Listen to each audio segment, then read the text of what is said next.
Yeah, you know you'd find me here. Hello, it's me. Welcome back, everybody. Good evening, Julia and Kelly, Sandra and Trail Hiker and Helicopter Grandma and Callie,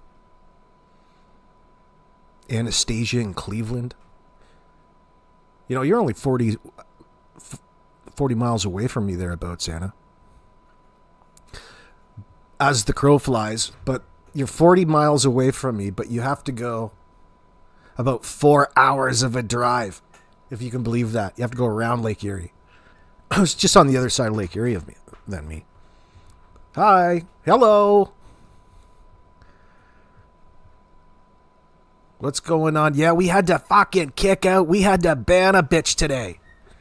Be on the lookout. We got a bolo out there for Holly Dolly. Whoever Holly Dolly is. Coming up in my chat, gaslighting a brother. You know, I have to reiterate this every now and then. It doesn't happen very often. I don't like banning people outright in that sense. Usually I can appreciate people's contrarian views or even like the odd troll in that sense. But there's something about certain individuals that get personal, right? You treat it like the best way to treat your live chat, I found. You can do whatever you want.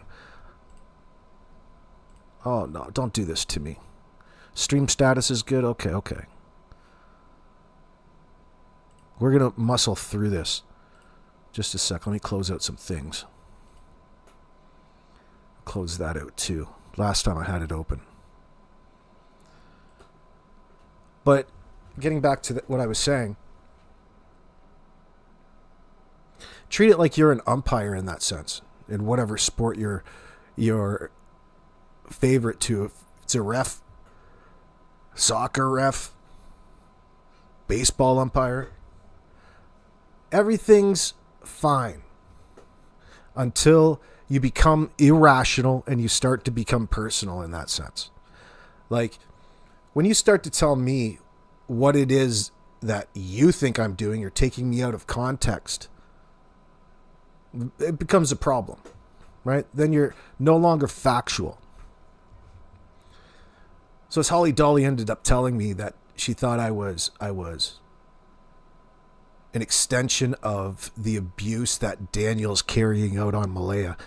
Yeah, and I can't have that. I can't be having that. Not even you thinking that in that sense. And I'm pretty sure you were serious.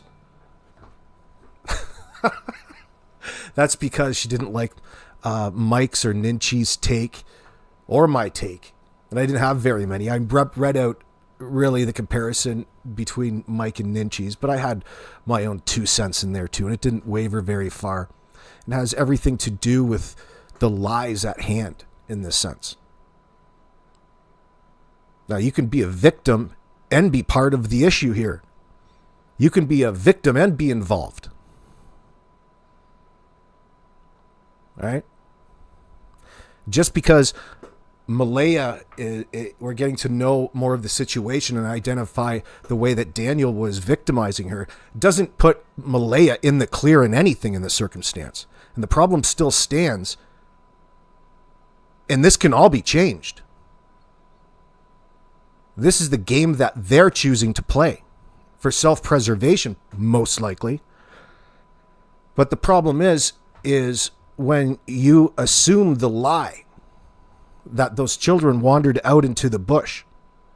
We know all of the pieces and all of the facts of the situation thus far, and there's a big problem.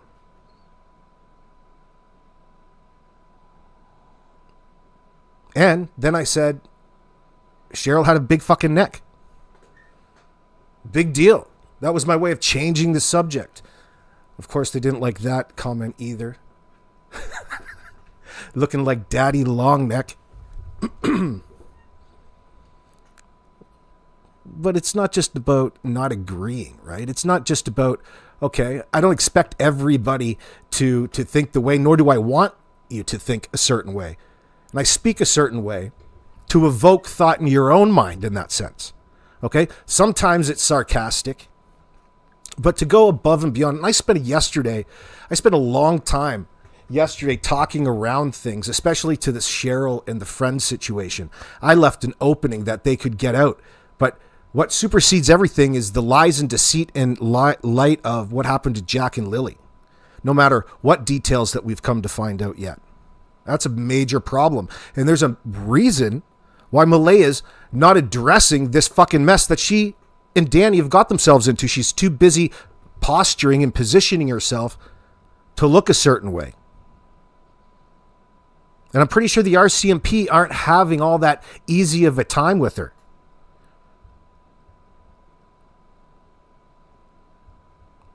Because she's simply scared of the repercussions over the lies that everybody knows that she's telling.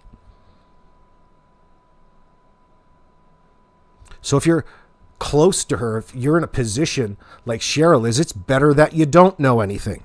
Because the more you know, the worse it's going to feel on the inside in that sense. That was very loose. She's the one that put herself out there in the CBC. It was a mistake doing that update in that sense, in my opinion. You don't want to put yourself there at this point in time. They're out there fostering sympathy in this sense, far ahead of the game, under false pretense. It's one thing if we knew the truth finally, but we don't. And we don't because Malaya won't open her mouth to authorities the way that we would prefer.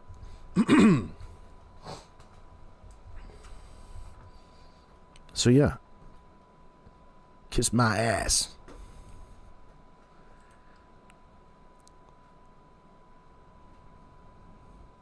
I don't know what the hell's going on with my, just give me a moment. I don't know what's going on exactly with, oh fuck. Stream's healthy, it'll be fine. It's just I've got a frozen window back here and it's driving me nuts. This HP smart window.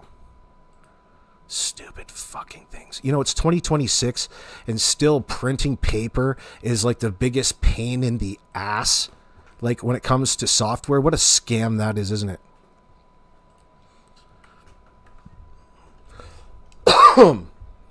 Still haven't progressed in that arena very far. Drive me up the wall. Thanks. Thank you very much there, Helicopter Grandma. That's very generous of you, darling.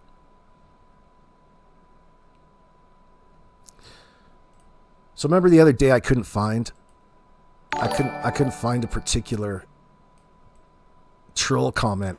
I found it and I'm keeping it on the screen until I started this live just to show you guys that I wasn't fucking crazy. This was like from days ago. It's not really relevant, but this is the types of comments that make me laugh.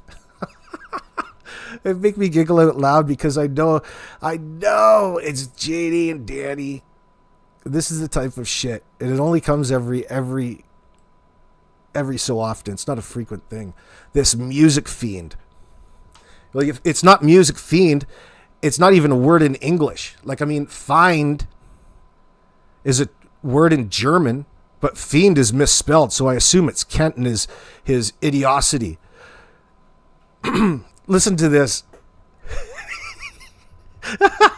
But these give me a fantastic giggle, and that's why I kept it. I usually keep them all, but I didn't keep I should have kept the Holly Jolly ones, but I didn't. I was out and about doing things. Julia V, thank you very much, darling. That's very generous of you. That's a great super sticker. Keep it up. I wound up unsubbing because of the threats you voice. I don't like Kent, etc. either. Look at that. I don't like Kent and etc. either, but I didn't think threatening physical violence and worse is acceptable or even legal because he obviously would not survive what you're threatening to do. And of course I responded with, who the fuck cares?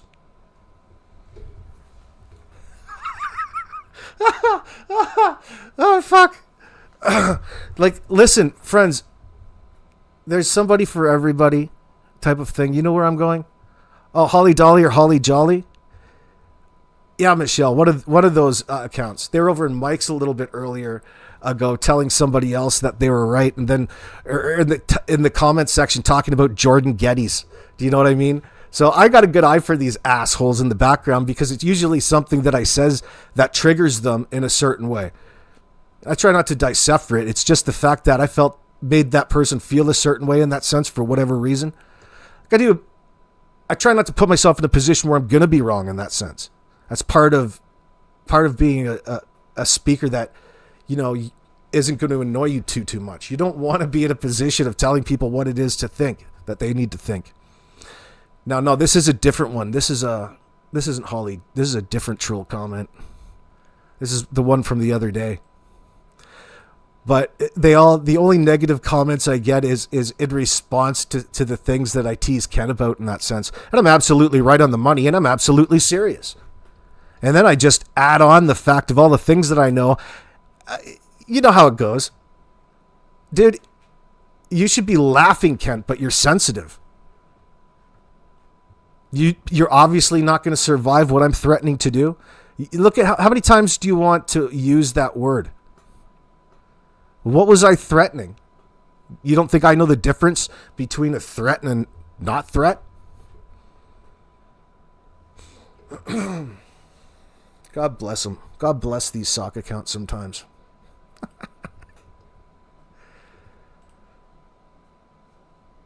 Fuck, I love it. I wound up unsubscribing. I love when... That's you know the person's fucking trolling right away when you open up with that. Sub all you want. By the way, for all of you listening out there who haven't subscribed yet, and there's 40% of you on the daily, just take a moment and go down and hit that subscribe. It helps out, believe it or not. Cheese and rice. Except for the few that are going to wind up... Well, you can subscribe. Don't even think about it. Just subscribe. Worry about it later.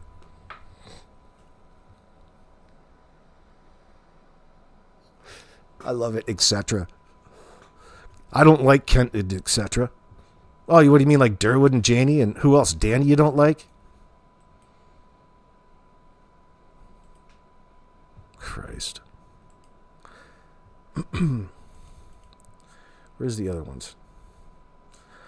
Fuck, I loved it. Then I'm over and Mike's getting possessive, I think, of his... I was listening to Mike DeMann earlier. He's live right now. Make sure you go check him out. But he was up in his chat. Fuck, did it make me laugh? He said something about the fact that, oh, don't let anybody copy this. You see anybody out there copying this image, you let me know. It was one of his, I think it was an image of Fluffy with, it had another border around it. It was a picture of Fluffy, but I thought he was talking about like an AI generated image. So I had to go look at what the hell he was talking about.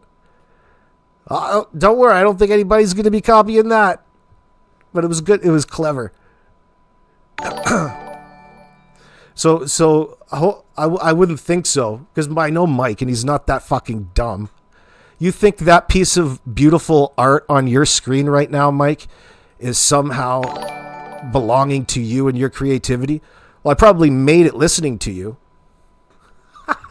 But I don't think he was referencing me in that sense. Not necessarily, but I was trying to imagine who he was talking to. Ken, that's a picture of you and an image of me pushing you the wrong way on the street that I'm going to drop you into Halifax Harbor. And guess what? That's Halifax Harbor in behind. That's fantastic. And it's a great image. It's a great picture.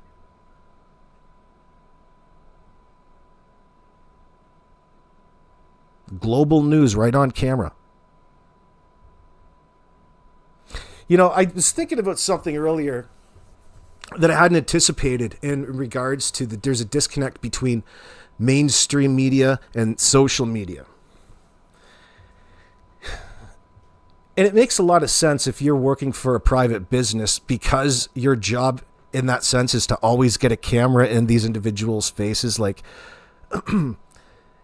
it's got to get a bit tedious and monotonous dealing with the same people from these, like, whether it be the camera guy or setting up to get your picture in that sense. They have to portray it a certain way to them. It's not like It's like your new best friend, but they're so pretentious and disingenuous. Okay? It's just the nature of the beast, but you have to be, in a way, because you have to put the people that you're filming at ease if you're going to get any kind of shot. You're not going to want to disturb them too much. You wouldn't have a job very long. So when you go in there and you see these reporters say all of these negative things about the things that are talked about online and seemingly take the side of the suspects in that sense,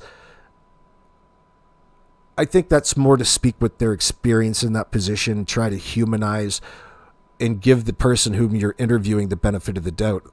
And that's certainly anything but the fifth estate or citizen journalism, but there's a place for it. There's a place for acting, being pretentious, and that's where it is, the CBC. They'll probably give you your own show. Now,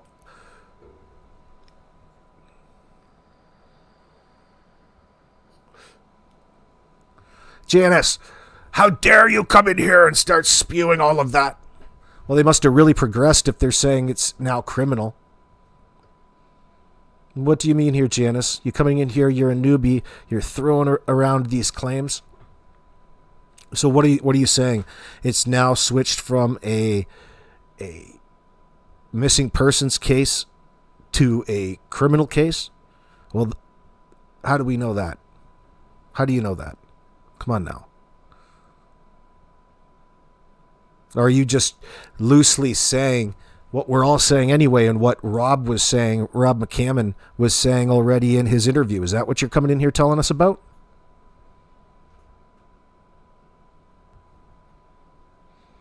Because I think Rob McCammon does a good job in really acknowledging the criminal aspect of this situation without saying it in that sense. And he's explaining why it's a better position to be when it comes to gathering evidence and following up leads and searching digital forensics. It's easier for them to get less intensive in order to get a better picture of what was going on. And that picture is starting to fill itself in.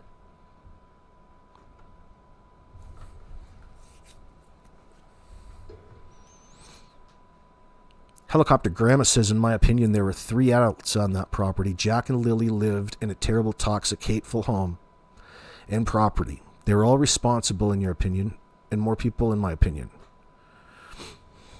Yeah, well, I think it's time that we can be more specific, Helicopter Grandma. There's going to be an incident. Do we as a collective believe that the kids made it home? Are we, for the sake of the conversation, going to just take it into consideration for the sake of the greater story that the kids did make it home and there was an incident at home? Or did the incident happen when they were away from home and they came home with an issue that they had to deal with?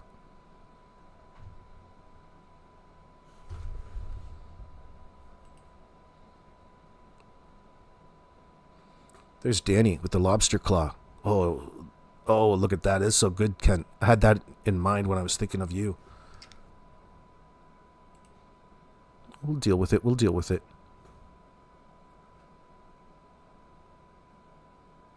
The RCMP do not mince words, you're saying? They say what they say. They do not say it was now a criminal investigation unless you know something we don't. Yeah. No, I was just looking a while ago and there's nothing to suggest that.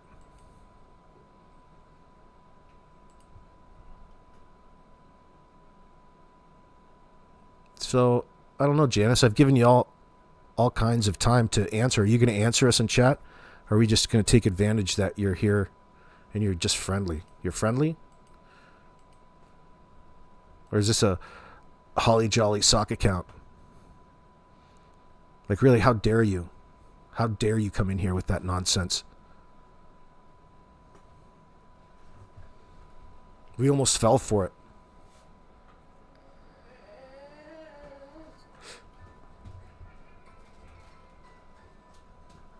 Janice, Janice, was that said in their last interview, or is this something new? Oh, Janice doesn't want to answer. Hit and run. Wow, thanks for the information, Janice.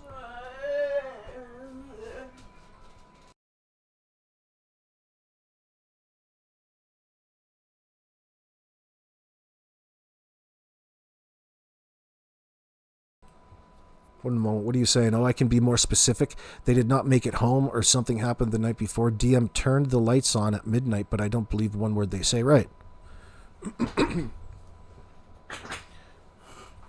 So if the cops aren't gonna sit in a forever pool of that. They'll just charge them all with the same thing. And sort it out on the stand. Yeah, you might get some disruptions, Gen Nova, for a little bit if my sound's cutting out. I'm having some interruptions. Just a sec, we'll let it clear.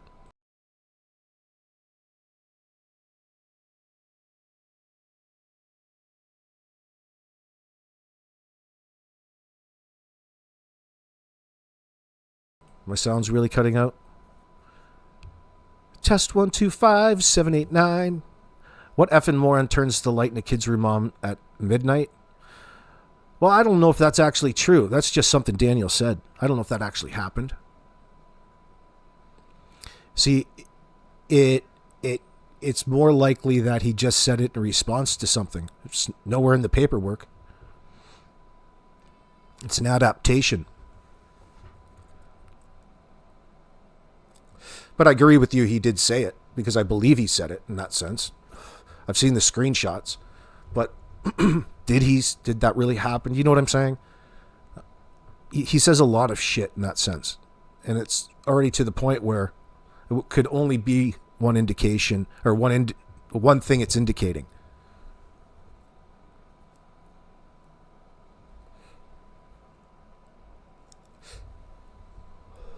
Daniel said himself it was heading to criminal, didn't he, AB?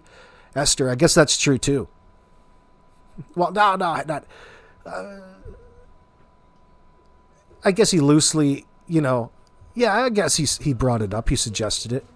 I mean, it was a question, but nobody's really answering any questions directly in that sense. There's a whole lot of not saying anything. But within that, there's all kinds of things that you can tell. He's shitting his pants. He's a little worried.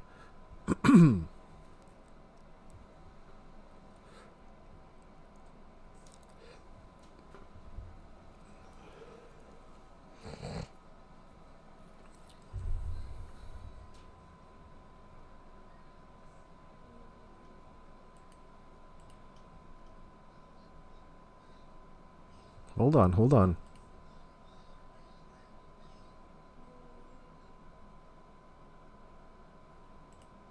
Let me pull up some Janie right now. Years or so. Due to because my neighbor, which I'm not going to mention, is known for stealing property. And that was one thing that I did not want him to take. And I also want to mention too, someone, I can't tell you who, has broken in, when Daniel and I were away, has broken in to our trailer and have taken a few things. I'm not going to say what they are, but have taken a few things.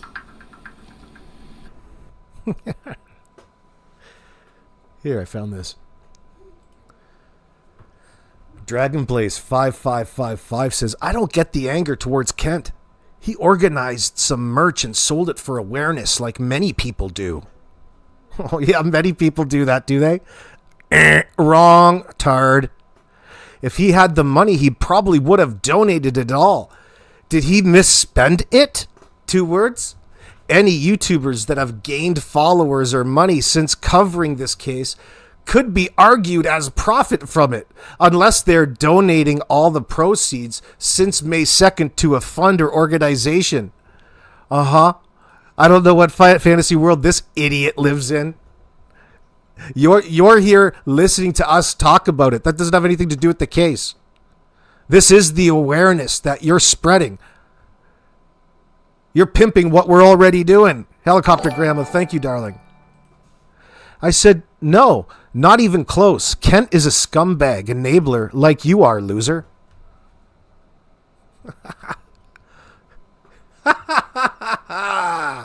Shit.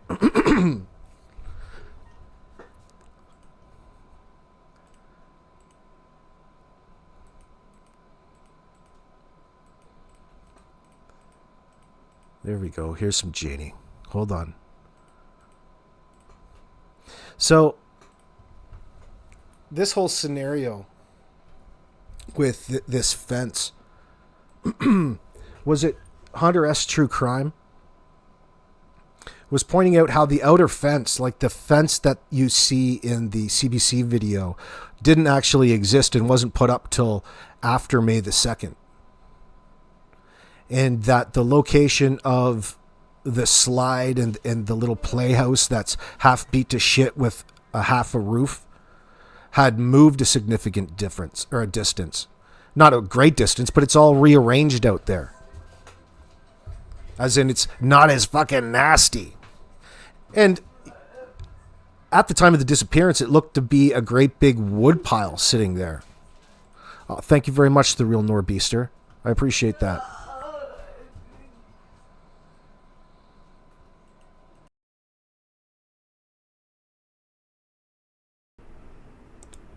And this has all been reported to the investigators. And yes, we still have drones that fly over that are over our place. It's usually Friday and Saturday nights, mostly. So if the people out there that are flying the drones, if you like to watch a 60-year-old woman on a Friday and Saturday night and have nothing better to do, you go ahead. And I'd like to say something else. And for all the people that are driving by, taking pictures of my property and taking pictures to see that what we're doing in the yard, I'm going to... Genova, can you imagine doing any form of renovation? They have no souls. Well, their form of renovation is backing in a broken down RV and living in it. What the hell's going on here? Like, you must be tweaking out if you think that's your carpenter, dude. There's all kinds of people that know a whole hell of a lot more than carpentry. You could be in grade 9 shop class and know more carpentry than what you did with that fence, honey. What you did was just buy a bunch of lumber and waste your money. You put it up, and now by this time next year, it's going to look so cockeyed and ugly. You're going to be raging even harder. He was swinging at the fences that she just put up. Question and answer quickly. Why do you keep calling Cheryl Daddy Longneck? Answer. Because every time she pops up defending Malaya, I can't unsee it. That neck is doing more heavy lifting than her loyalty. It's not catty, it's physics. Next question. Is Malaya a victim or is Malaya involved? She's both until she opens her mouth and tells the full truth. Right now, her silence is louder than any statement Danny's ever given. Victims can still lie. Question, why does Logan hate Malaya so much? Answer is jealousy, loyalty to Janie and Danny, or she just loves being the mean girl narrator of somebody else's tragedy. You can pick your poison. Because all three taste bad, girl. All three taste bad.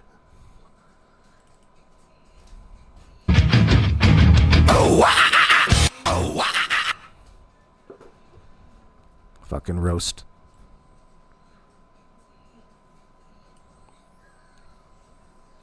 Question, what's up with the blanket showing up in 3 different places? Answer, it's the Schrodinger's cat. It's the Schrodinger's blanket.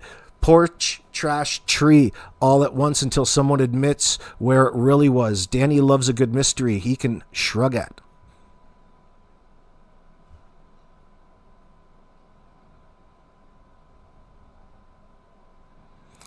Question, why hasn't Malaya done an interview yet?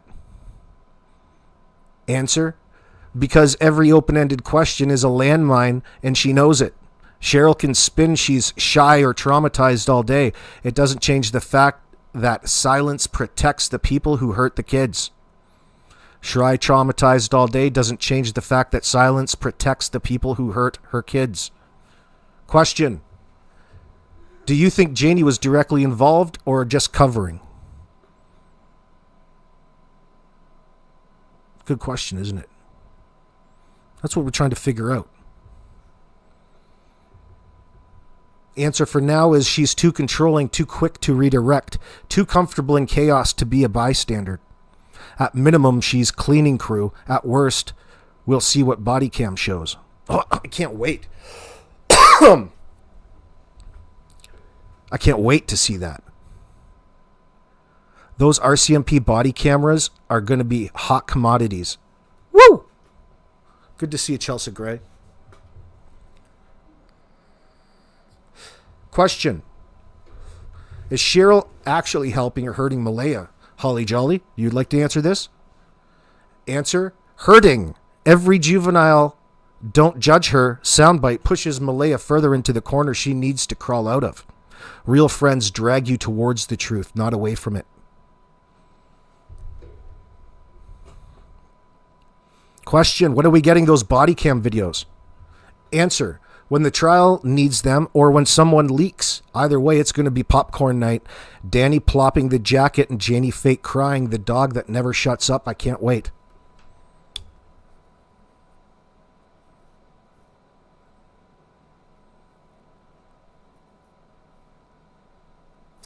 You know, that's interesting. That's a slight change to how the public perceived this situation over the course of the last few months. Even though the information has been out there. And it's the living conditions that everybody is remarking on.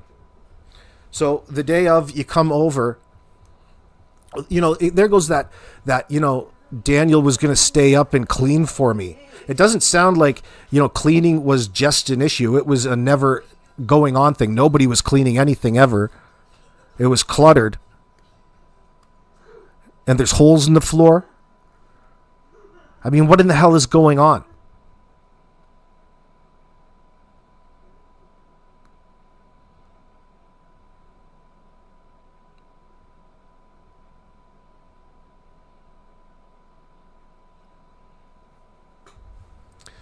Michelle, well, she was raking the driveway. That's a fact, right?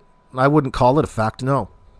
I wouldn't call that a fact whatsoever, to be honest with you, Michelle. Not a fact to the case. That's just what Janie says she was doing. She's actively denied it at the same time. It's what she wants you to believe. It's part of their story as opposed to factual events that have occurred.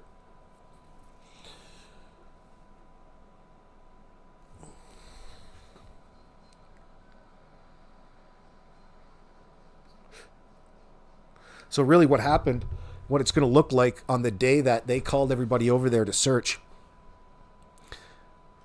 they were really sensitive about it looking a certain way, or they wouldn't have been so confrontational at the end of the driveway towards people.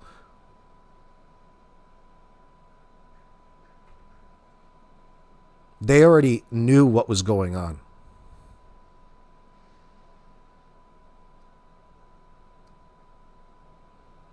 Anastasia in Cleveland says, Helicopter Grandma, I think there was some emotional incest happening with Logan over Daniel. I know I saw it with my first ML over my late husband. Emotional incest. Ew. Holy gross. What's up, Corbin? Anastasia, I agree. Nothing not right there. And if you look at DM in his texts, who knows what he's capable of? Oh, yeah. You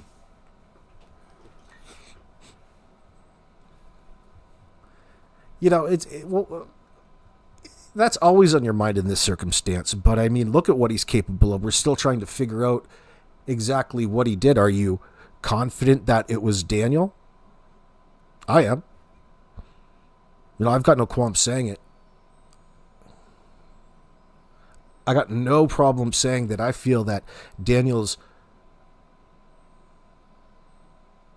taking out his aggression on the kids as a way to hurt Malaya that night. And that was what happened to the children. That's the incident that they all have to now cover up for Daniel.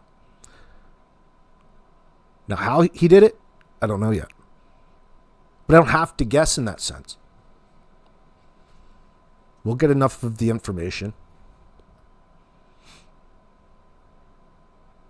And it has to be, the driving factor, I should say, why I feel that way, is the sheer desperation, the level of desperation, and the virgin in a cucumber patch this guy is in dealing with issues at hand. He's not afraid to hold on to the weakest assertions that are so problematic it's impossible for you to get around. It tells you that there's not going to be a whole lot of context behind it. It's all for superficial reasons in this sense, which would be an indicator of guilt. And he's doing it because he's admitting to the worst. He's trying to get away with what it is that he has done. Not an accident, not getting into something. There's no accidents. Accidents don't need to be covered up. The more he lies, the more he gives himself away into this conspiracy to cover up the realities and the facts that are important to any case, but specifically his in the moment now. And he refuses to acknowledge or go along with that. In placement, he wants you to believe that there was nothing worth remembering. That's him refusing to answer the question. Everybody in here knows that there's 24 hours in a day. And you're going to sit down and you're going to fill those hours in. We're going to sort that out.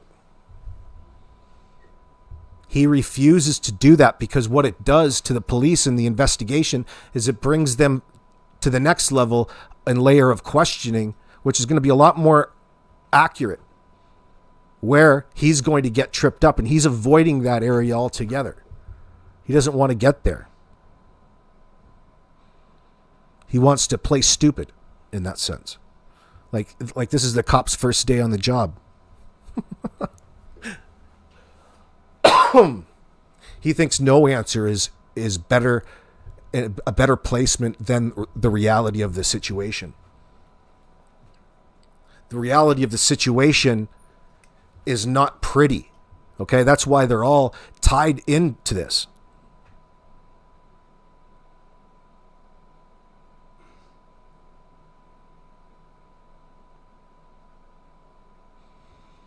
Right, just a normal day. He wants the book closed.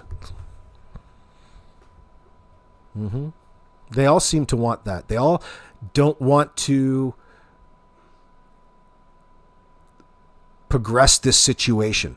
They don't want to progress the situation and go beyond the lies that they presented the RCMP on the day that Malaya called and reported her own kids missing. She lied about the circumstances in that phone call. The 3 sentences were just out and out blatant lies.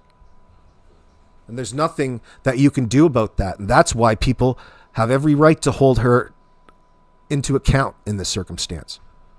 And you can hide behind your little catchphrases in pretending to be a victim of somebody shaming. This has nothing to do with shaming you. This has everything to do with the truth and the reality behind the situation in relation to Jack and Lily Sullivan. The issue that you guys are too cowardly to speak up about.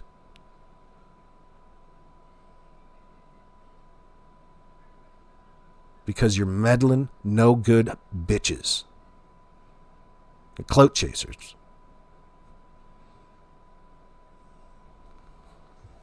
You have them in every industry. And including in most friend circles.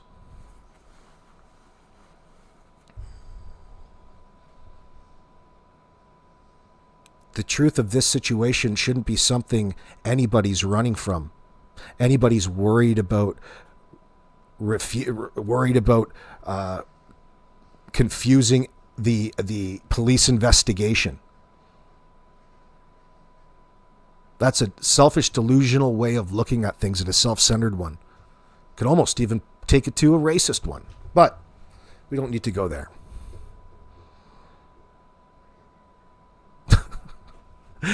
Yeah, not I want them to find Jack and Lily. We want the case closed. Both the case closed and they haven't been found. What does that mean? Jen Nova says. I love how they pretend to be spreading awareness and using all of this rhetoric that really has no fucking meaning. As though that's just what you say in this sense.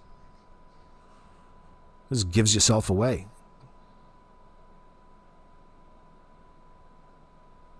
"23 hours, 56 minutes, and 4 seconds a day." So there's 3 minutes, 56 seconds of the day Daniel might be telling the truth about. Well, that's some great math going on. You know what teriology is? From Terrence McKenna? Shit. That fucking guy is wacky. Well, I've never seen somebody so narcissistic in my life, but I get it. I get knowing his background. But his teriology and all of his 1 × 1 = 2 stuff, I got into deep dive in those videos on YouTube over the last week. Christ. Anyway.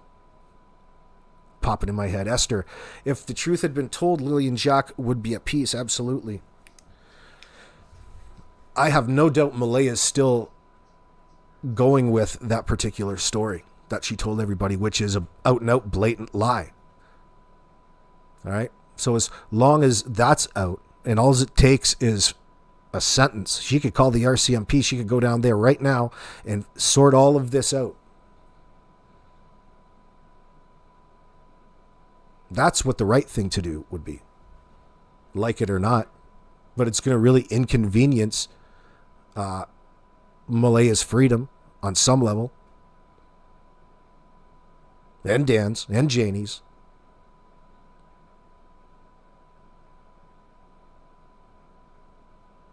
And just because she's a victim in all of this as well doesn't automatically erase her contribution to the scenario in totality.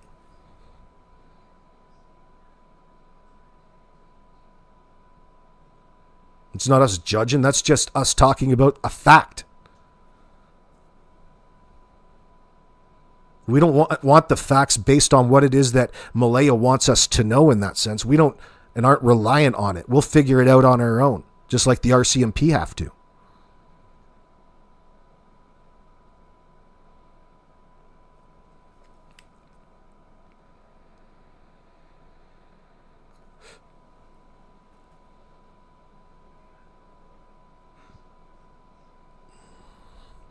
Jen Nova says the economy is so expensive. Isn't it nice to get something for free? No, there's nothing for free. I love that we live in their head rent free all day long, haunting them with Jack and Lily, knowing we're not giving up in that sense. Well, it starts with your desire to seek the truth in this situation.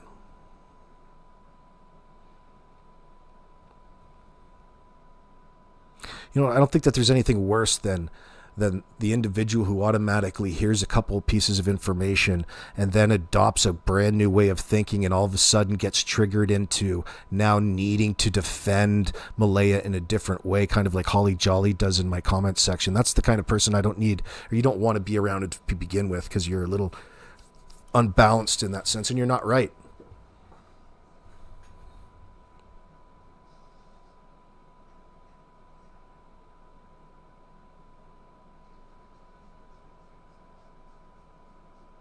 You know, it's horrible what Malaya had to go through in this relationship to begin with. But it doesn't mean that I think that she's any less responsible at some level for all of this. And that's what she's running away from. And she's not going to be able to run away from this.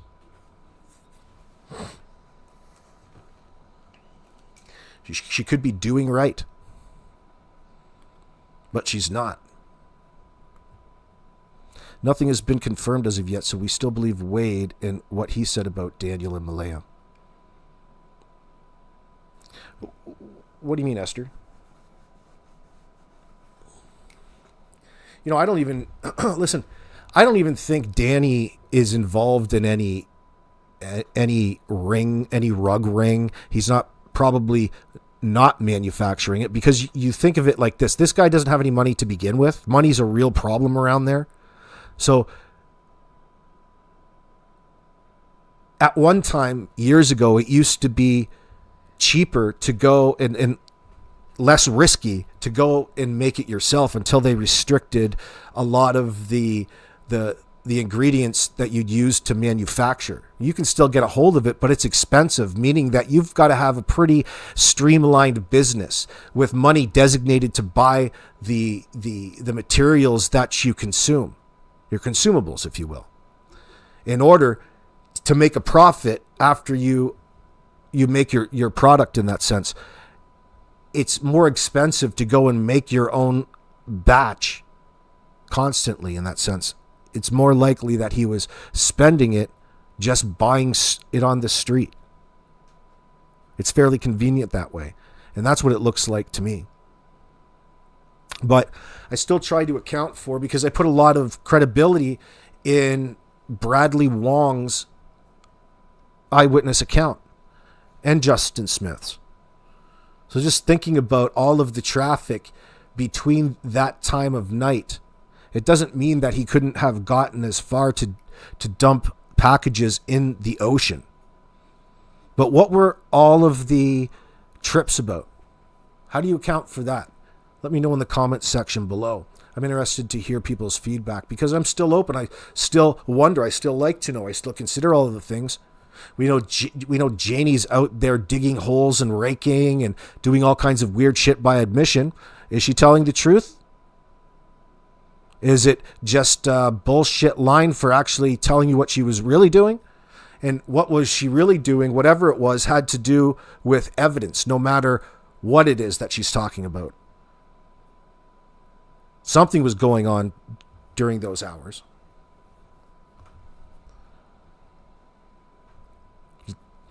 Something was going on during those hours.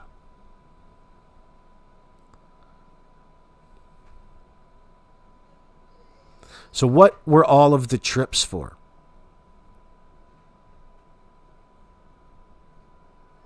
And did those trips, I want a better understanding of the time frame of Daniel's irrational search. I'd have to go back and look. Maybe it's already out there. But the days that he was out and about without his phone, or out searching on his own away from the rest of the organized search party or the police, as soon as responders got on the scene,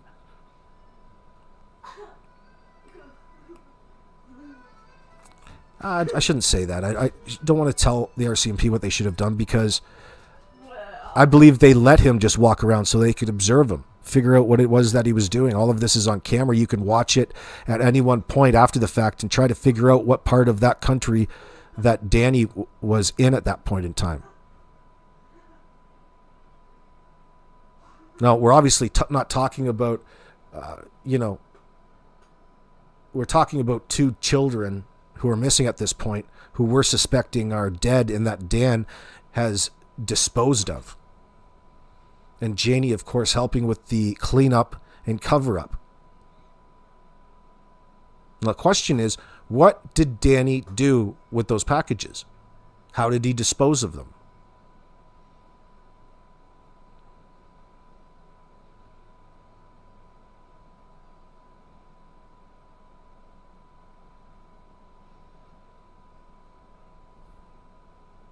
Maine, USA, it's a good observation. I think that the items that he mentioned that the children had are the items that he'd thrown out that night, or thrown about that night. It's a good possibility. Backpack, the boots, sweaters. Could you imagine a 4 and a 6-year-old in an adult male, we'll say hoodie sweater, with the arms tied up and the hoodie all tied up into a 3 with a large rock in it? Now you have a package that would sink if you threw it into water.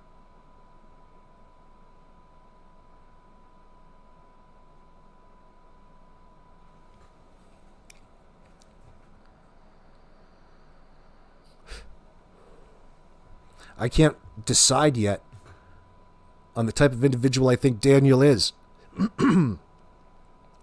Even though that we love and I love to listen to Mike, I'm still open. I want more evidence. I need to hear more evidence. And it's out there. It exists. I need to know more before I decide. I'm still 50-50. And it's not, unfortunately or fortunately, justice doesn't have to wait on finding a body in order to proceed with any of this. Especially when there's children involved, because like it or not, they were in charge of the kids' safety. They were responsible. So we don't have to know all the finite details. They can play zip their kids missing. That's not going to fly. And that's not going to go over in front of any jury or any judge. They'll decide for you.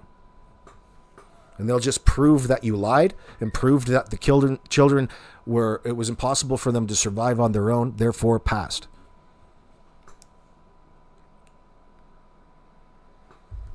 Where's Firehorse? Making good points in my chat? I gotta see.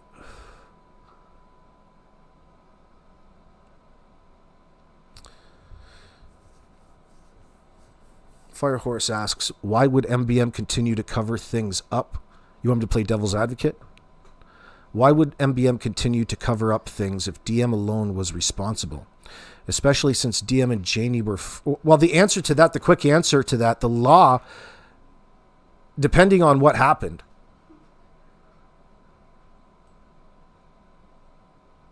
there's an easy answer for that, Firehorse. I'm not saying it is the answer, but there's answers for that. Why would MBM continue to cover things up if DM alone was responsible?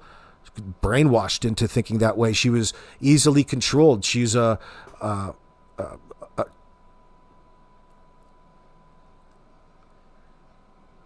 trauma-based mind control slave to Daniel in that sense, potentially.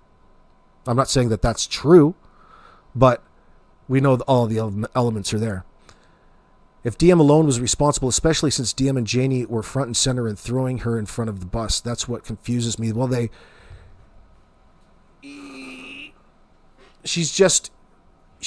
don't have all the answers to that, actually. You raise a good point.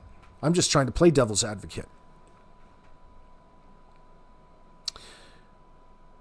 She has a reason to lie at this point in time. She was probably already made to feel bad. Whatever Janie, like there's an element of evil here that we're not going to relate to. I'm not dismissing or undermining what it is that we're trying to imagine. I'm just trying to remind us. So Janie or Daniel, whatever they did, they felt justified in doing, and that comes through their language. How they talk about Jack and Lily and Malaya's shortcomings as a mother in light of the kids missing from their house. All while telling you in the most inappropriate ways about how they're so much more superior of a parent and adult. It was a real extension of how they were treating Malaya in her real life every day in that sense. So maybe there's an element of gaslighting going on. Maybe Malaya was in the house and not knowing. I have a hard time that she doesn't know. See, the issue here is the story that she gave the RCMP and the story that she gave in front of the CTV news camera. Why did she lie to the RCMP? Why did she lie? Why was she made to lie? Is it just seem like she was made to lie? Does it just seem that way because Daniel and Janie made her call the RCMP with a certain story? We don't know that yet.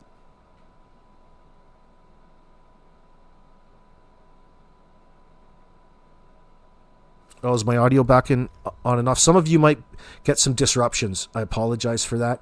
I don't know why it's doing that to you all. It's popping in and out.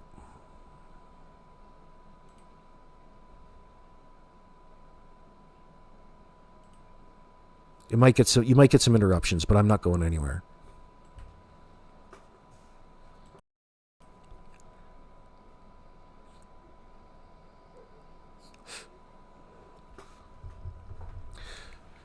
no matter what, on some level, they were her kids, and she's feeling responsible for how they were treated in light of, she knows the conditions of the house. She knows the problems of Children's Aid. It sounds like she was even engaged in trying to tell people that they were possibly autistic for the severe neglect that the kids were suffering in that environment.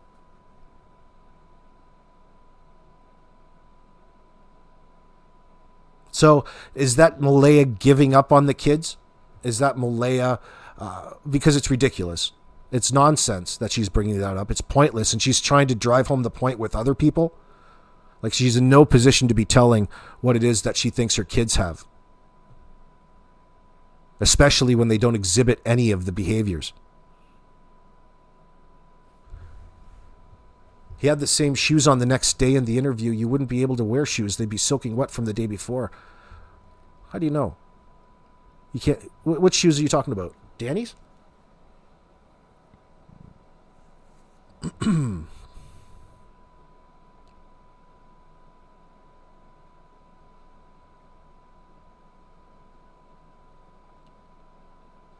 Trail Hiker says, Jenny, you're so very observant. Good points on the wet shoes and the wet clothes. You probably made a point. Oh, I see what you're saying. I see what you're saying. I have to go back and take a look, Jen, but you're probably right. I mean, it's possible that somebody changes back in, but there's something to that. Yeah, I get what you're saying. You are observant.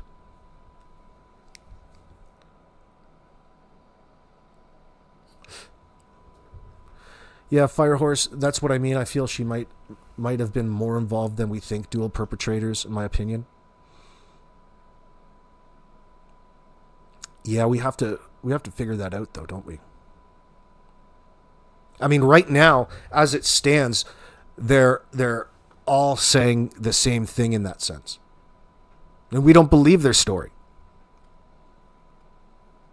They've undermined their own credibility when it came to how believable their story is at this point in time. And Malaya's said some things in the background that warrant further questioning. And it has solely to do with the abuse that she was going through at the hands of Daniel.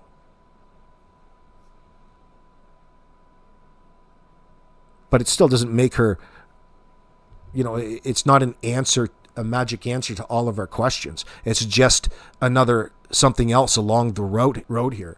It's another issue that we have.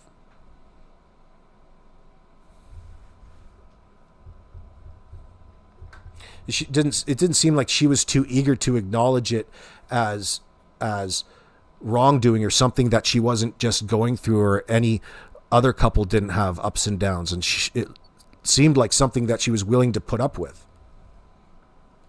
By the way it was described. Is that Malaya misrepresenting how serious it is? I would think so.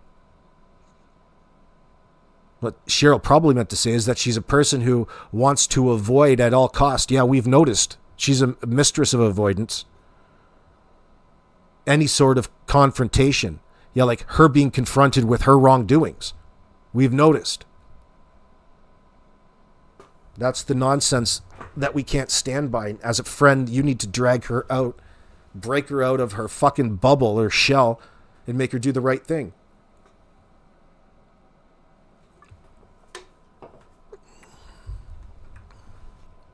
It doesn't matter how many Holly Jollies there are out there. Tina Katrina Collier, fear of him dragging her into hell with him. I'm surprised she brought SA charges against him. Listen, Tina, I think it has everything to do with what the RCMP are pursuing based off of what they know about the case rather than Malaya. They're doing it on behalf. They don't need Malaya to go ahead and give them the okay. They're going ahead and pressing charges on him regardless.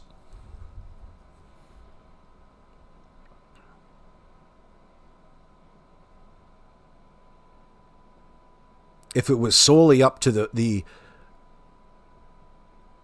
they changed that a while ago. If it was solely up to the victim in these circumstances, they'd never get anywhere. They'd never get any charges against these assholes. Yeah, Grandma. And AB, let's not forget the history. Black eyes missing school all of the time. CPS going there. MBM never meeting their teachers. That is a history of ABUSC and neglect. Yeah, well, like, I mean, this history, I mean, they've only been in school for really a year. I mean, it's not much of a history of not meeting the teachers in that sense. I mean, what do we give them? So there'll be kindergarten, junior, kindergarten, and grade 1 she would have been in, Lily, and Jack would have been in JK. So there's 2 teachers to meet.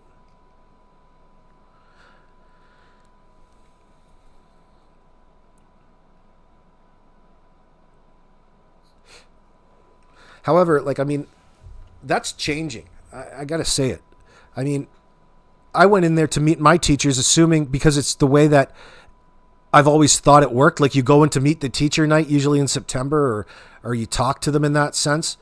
And I went into a meeting, and they looked at me like I had 3 heads, because they do all their meetings like over the internet now, like over the phone, or like video chat, video conferencing.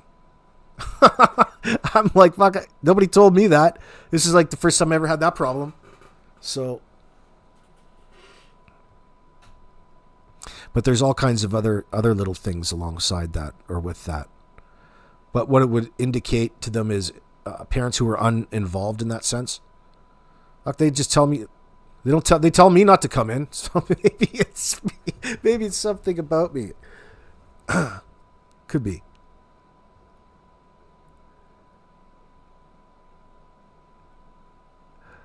Fuck, what's the worst thing that's happened to me?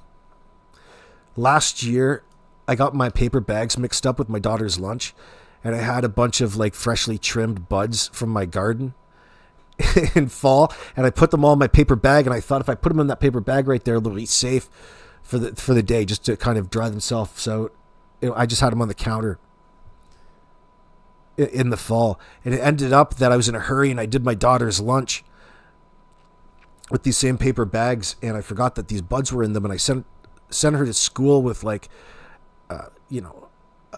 maybe like 8 grams of like the finest, stickiest of the icky, and ended up the principal called my phone and told me that my daughter wasn't allowed to bring that kind of thing, bring marijuana to school in that sense, and I was baffled. I'm like, my daughter's autistic, nonverbal. She doesn't engage in anything like that. I'm like, what the fuck is going on? And then I'm just sitting there and I'm like, oh shit. Fuck, I totally forgot about it. And I've had to call him and I'm like, oh fuck. I'm like, that's completely mine. I'm so sorry. I got my bags all mixed up on the counter. And I'm like thinking how different 2024 is than like 1984. Could you fucking imagine? They probably threw me in jail in 1984. I'd be, shit. I legitimately forgot all about it too. I felt so silly. Like, I had no problem. I called them because well, first of all, I don't get calls from the principal. My daughter's in a special class there. But I guess that she just brought it out, and I just sat at the table, and I said, well, you guys just throw it out. Don't worry about it. Well, they did. But the principal had a sense of humor about it. Well, no, they just had to rectify the situation, right? Now it's a situation. My daughter's got fucking weed at school on her desk. You're not allowed to have that. So we have to notify the parent, send home a letter and all of this stuff. It was kind of a funny letter, but it was more representative of my absent-mindedness than anything. It's not like she was going to eat it or it was going to do any harm in that sense. Silly me. I get too preoccupied at night, and I just grabbed it, not thinking. Oh, perfect. I already have a paper bag left out on the table for myself. Anyway. Yeah, that actually happened.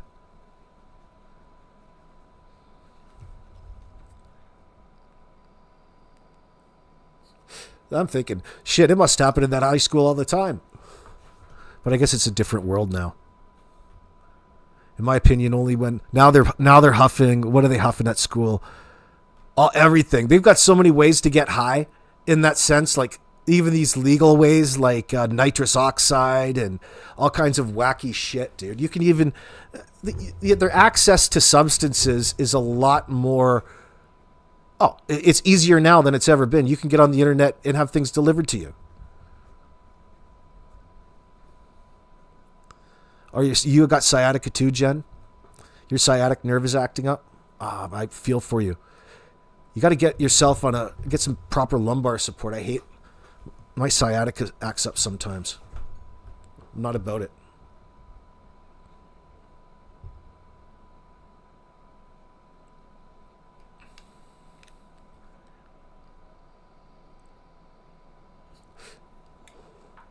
Oh yeah, trail hiker. I don't even want to say that. That's horrible.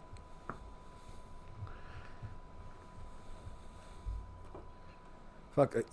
But my mom still looks at me like I'm some sort of fucking criminal. She still can't take it seriously because she's just been living in a different world her entire life. I've been telling her since the 90s that it's a fantastic plant. But there's a lot of discrimination that goes alongside it. It's just the way it is because of how it was treated. It's sad, but real. Meredith, please. There's a big difference between parents being human and honest and parents avoiding the teachers, keeping the kids home from school a quarter of the year and being sketchy.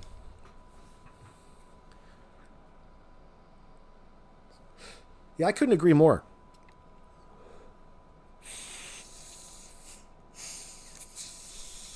I couldn't agree more. That's a good statement, Meredith. And that's what they're asserting. I mean, I trust the teachers in the circumstance and the source that the Globe and Mail has. Like they spoke to the source. I trust what it is that they said off the record.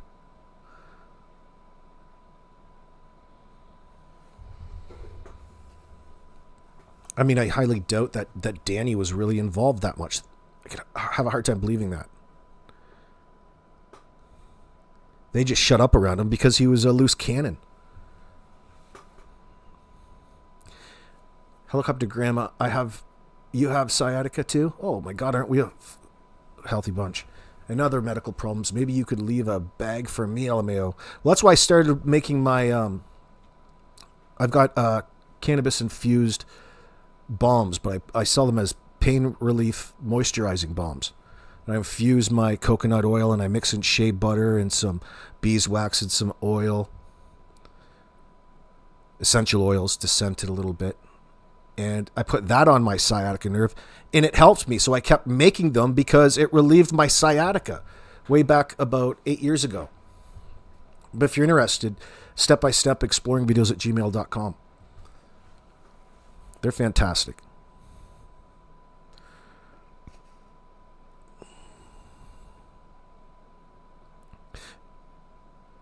Most teachers are very observant. I'm sure that they have a lot to say in hindsight, Meredith. Yeah, I mean, there's only so much. There'd only be relevant, like, I mean, in a court setting. Like, they're going to have their normal concerns. Kids tell us a lot about their home life through their behavior. You know, I think the majority of teachers have that burnt into their minds. It's one of their mantras.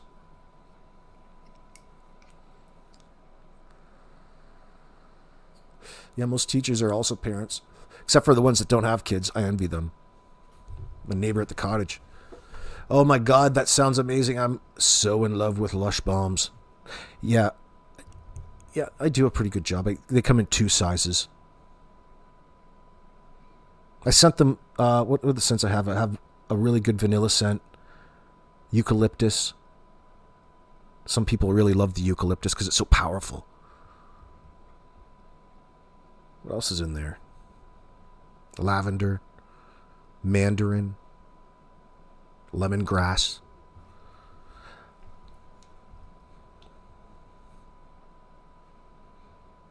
Who's WCB Stuff Warrior? WCB would cover weed, but no, hydromorphone is their answer. Who's WCB? What's that an acronym for?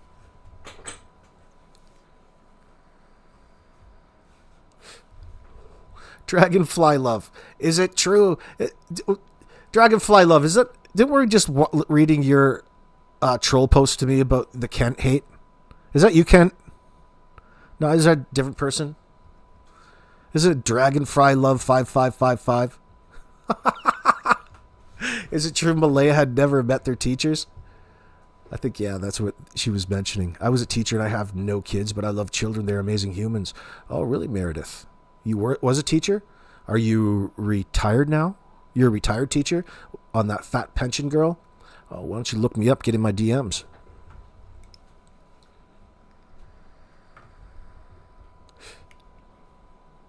Workman's compensation. Workers' comp, you mean?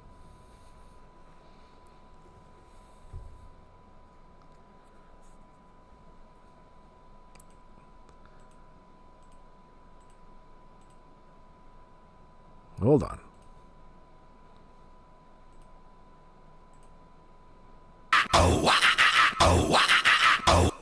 Wrong one. Wrong one.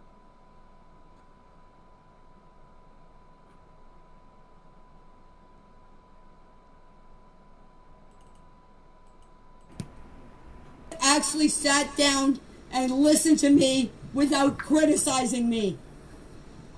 Just like Darren did. That's the reason I opened up. Oh, that's the reason I opened my legs up for him. Did you hear her? She said that. You opened your legs up for Darren Geddes? I've got it on tape, girl. Because he listened to me without judging me. She's so sensitive. Listen, when you come forward with a story in this sense and your truth in that matter, it doesn't really matter to you what other people think. That's their fucking problem.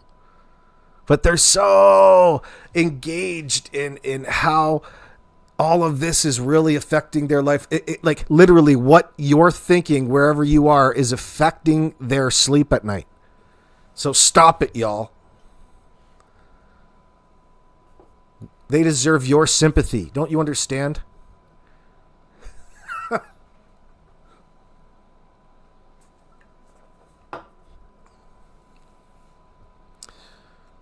Wait, where do I get this? What are you talking about there, Cheryl Moore?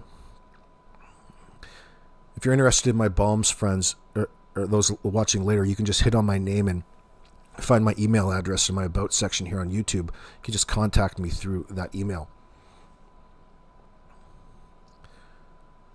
Darren and Janie sitting in a tree trail, hiker. There is something going on there for sure. You're collecting free rent, Jen? Here we go, JM. Opened up for him. LOL. There's something fishy here. I don't mind listening to Janie anymore because there was so much you're afraid that you'll miss something. Now I appreciate it a little bit more because I'm confident, just confident in her role in all of this. It's no less shocking. She's got a lot of fucking balls. Got a lot of nerve. Chutzpah. Not in the good way.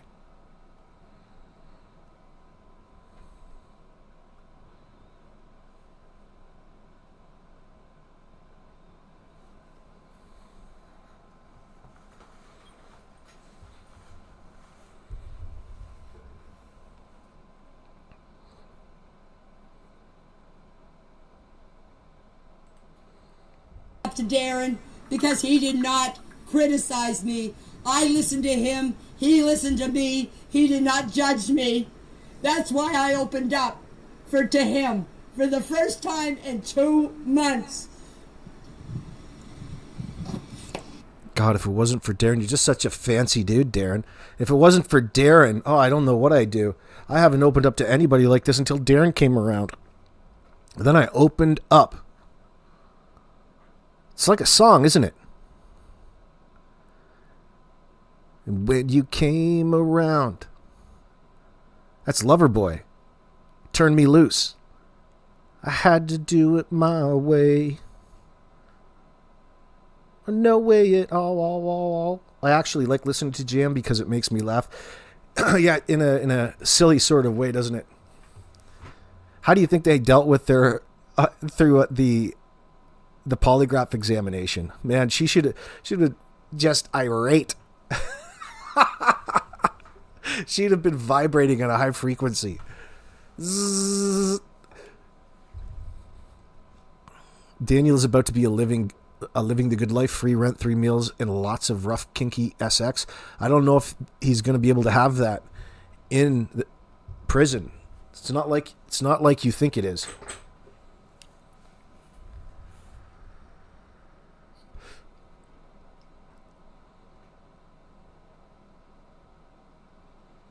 Oh, thanks for the correction, Anastasia. Chutzpah usually has a negative connotation. My darling partner is Jewish, so... Well, it depends on what context you're using it. Like, if you're using it in a business sense, it could be a positive thing for you, right? Like psychopathy can be a good thing for the bottom line. So... But when it comes to caring for children, I'm not so certain it is a good thing. You're right. He'll have arse that farts like it's an asthmatic. Oh, shit, Markio555. He'll have arse that farts like it's an asthmatic. Oh, my God. That's so nasty, dude. That's funny. That's a good roast. And yes, I'm going to tell you something. I had a reporter bribe me to talk to her. She bribed me with cigarettes and dog treats. And she even bribed someone else with a case of beer. Just so she could get a story. Just so she could get a story, she says. Well, if you're saying that she bribed you, then you accepted the bribe, making you just as greasy. How dare you give me all of this stuff? What is it you want from me? You're just using me. Can you believe it? So what are we to think about that? You want us to think poorly of them? Heaven's sakes, Janie, she does crack me up a little bit. You know, Janie's got every right to be upset in a way. Not to the point where she had to take all of her anger out on the kids or Malaya.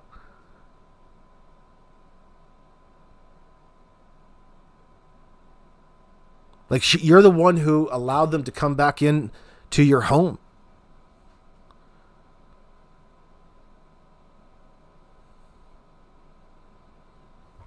You want me to replay that, Jen Nova? Hold on.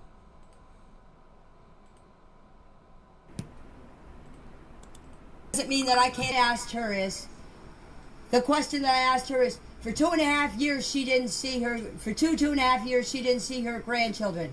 She can't blame Daniel for not seeing that. Daniel had no say in it. Melinda had her own mind. She could have took Melinda to court. She could have got grandparents' visitation rights. As I said, just like I'm doing for my grandchildren. She had the right to do that. If Daniel was stopping her, she had the right to go to court and get visitation rights. And you can't sit there all these rights and not. I wonder what the world is like in Janie's world. I wonder what the color of the sky is. Think about why she has not seen the kids in 2.5 years. If it was because of my son, she should have done something about it. My ex-daughter-in-law won't let me see my grandkids, but by Jesus, I ain't going to stand by and let her not let me see them. And Belinda could have did the same. That's the only thing that I brought up, and I got shot down. So you see right there with this flawed logic that she uses that Janie has a sense of entitlement that's misplaced. Wouldn't you agree?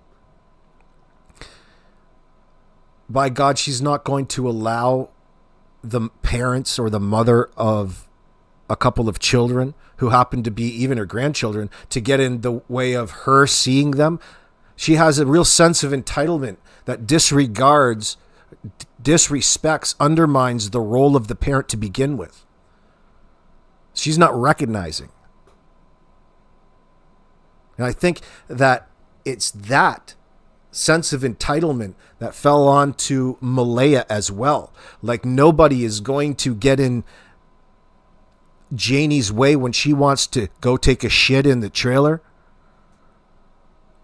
Nobody's going to get in Janie's way when she wants to go and root through the fridge. through the freezer if they have one, the broken down one outside.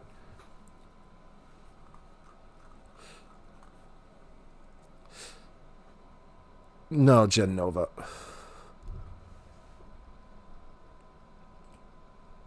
Down for it. But aren't you wondering why she never fought to see her grandchildren? It's the same question I ask. Ask yourself the same question. Aren't you wondering why? You want to see the kids? Try being a better person. Try being nice to their parents. There's no rights that supersede you into being able to see them without some sort of agreement. If you're not good for their mental health or you're not welcome in their life to begin with, that's a you problem. You don't have any rights to supersede whatever your shitty fucking behavior is. Ever.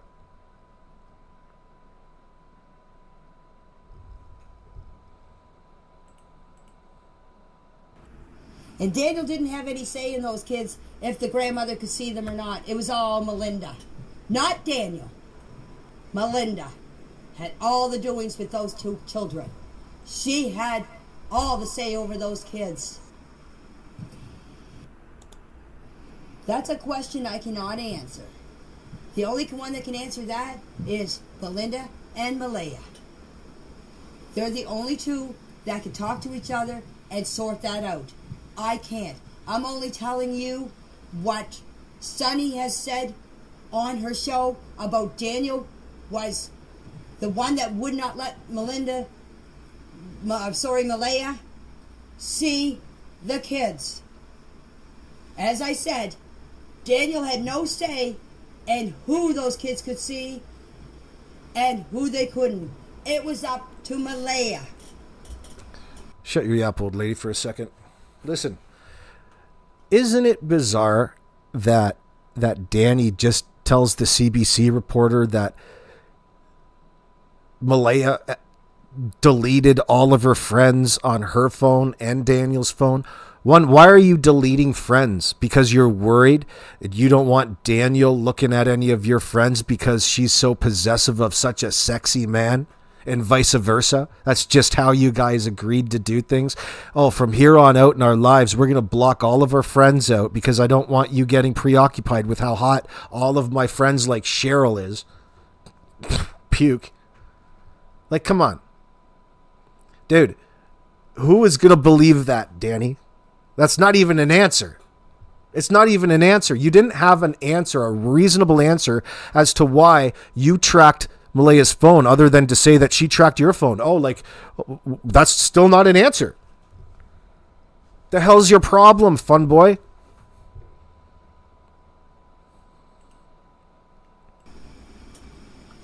I'm sorry, I'm saying kids. I should be saying Jack and Lily. I apologize for that.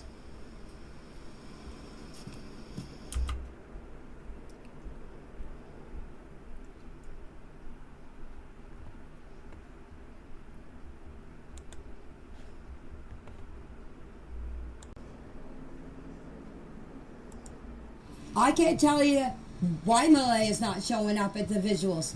The reason I didn't show up is I didn't want to be attacked by reporters. I didn't go, but I plan on going to the next one because I got my story out there. I got the truth out there. But I'm not going to an event and be bombarded by reporters. That's why I didn't go to the first one. But I will be. Wow, but I will be going to the next one. I'm sure Kent was really on your hiney to get there. Bombarded with reporters. Who does she think she is, Mary Tyler Moore? Going to the second one. Because I couldn't handle all these reporters coming up to me and me breaking down in a whole bunch of people. I cannot talk to reporters. The only reason why I got the reporters to come here is because it was on the property and the reporter said to me, talk to me. She wasn't there to judge me like everybody else is judging me. I got my truth of the story out there. And I'm glad I did because now the weight is off of my chest and I am out there telling you guys what happened. Someone actually sat down and listened to me without criticizing me. Just like Darren did. That's the reason I opened up to Darren, because he did not criticize me. I listened to him. He listened to me. He did not judge me. That's why I opened up to him for the first time in 2 months. And yes, I'm going to tell you. Wow. So you didn't even open up to the RCMP? That's going to make the guys down at the station really jealous. You're telling us that you opened up to old Durwood more than you did to the RCMP for the first time in 2 months? God damn, it would be nice to run some surveillance on their homes. Listen into what it is they're talking about.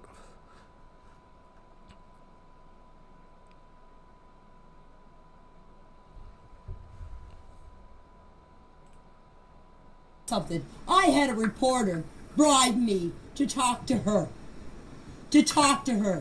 She bribed me with cigarettes and dog treats, and she even bribed someone else with a case of beer just so she could get a story. Now you want So think about that. That was pretty easy. She's complaining about, she's mad. You should be mad about how easily you sold out. Trying to get a story out of you, so you accepted her offerings and you bullshitted her. You're going to bullshit her anyway. So where's the problem?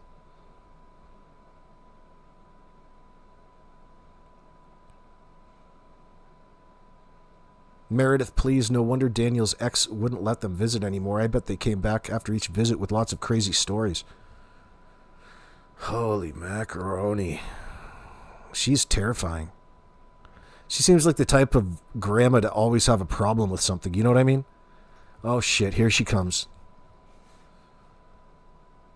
You kids, get the fuck inside. What kind of mother lets her kids outside? Don't you dare come near my dog. Talk to reporters like that? No, I did not.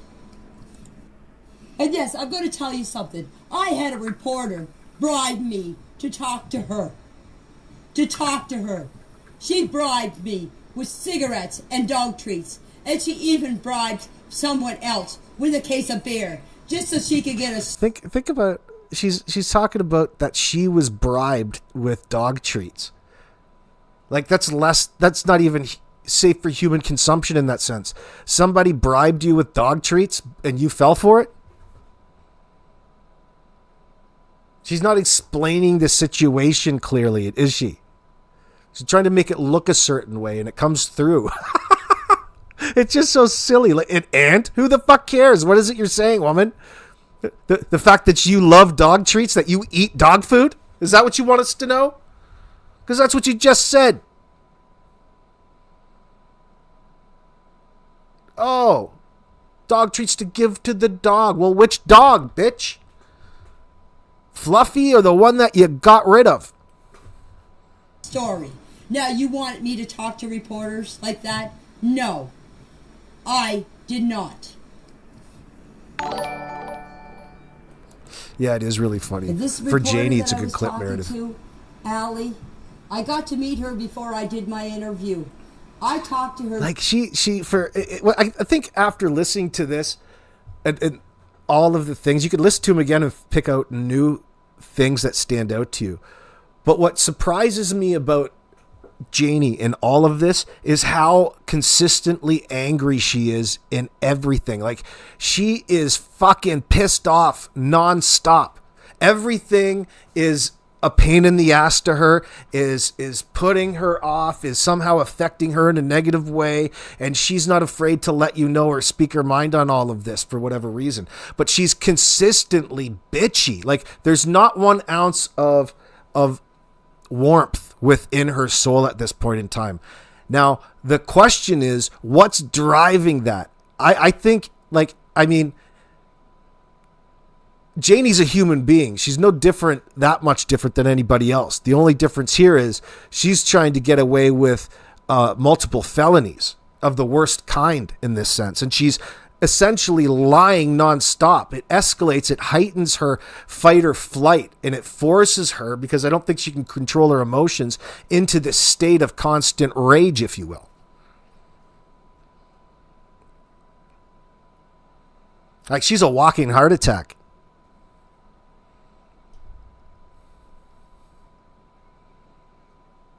Dog food and booze. Oh my F, seems like a skit off Saturday Night Live. It is. I think they probably share more than you would like to give them credit for, because they're both ad lib. You know, she just happens to be ad libbing too.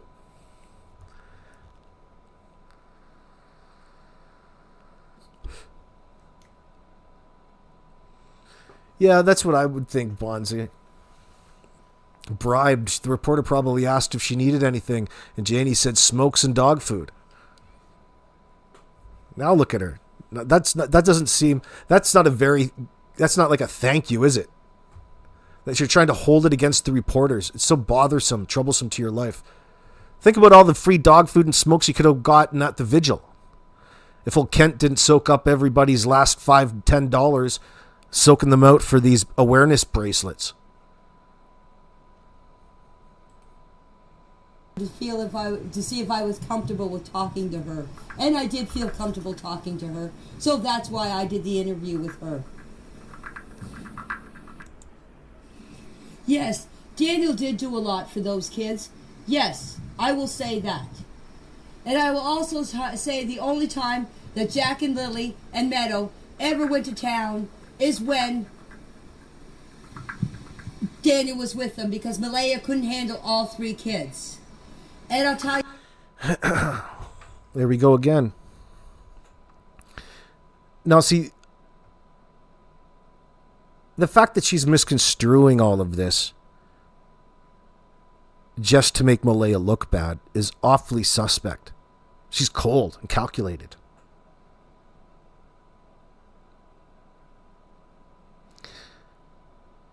Malaya didn't have her own vehicle. Danny would accompany them. They would go all together. Danny, who says that?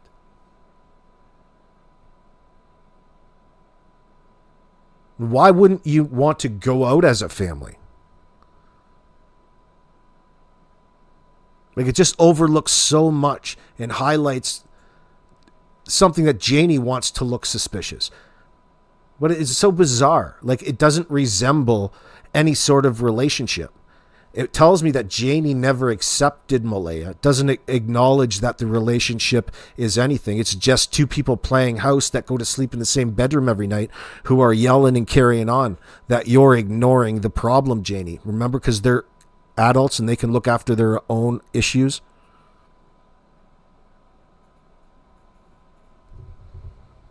Deb Morndor, what's up? Good to see you. No, all she and Daniel ever had to do was beg and plead for the kids to be found, and they just blab about everything else. Meredith says, you're right. Not once have they really pleaded for anything about the children. Oh, no, exactly. You're not going to see that. Unless they think about it after they make their point. You know? Then they'll say something. Something else. For the last 2 years, I observed those kids in my backyard. And the only time that Malaya went out with those kids is when she took Meadow out. And when she took Meadow out, that's all she would do was take her over to see the chickens. I have never seen Malaya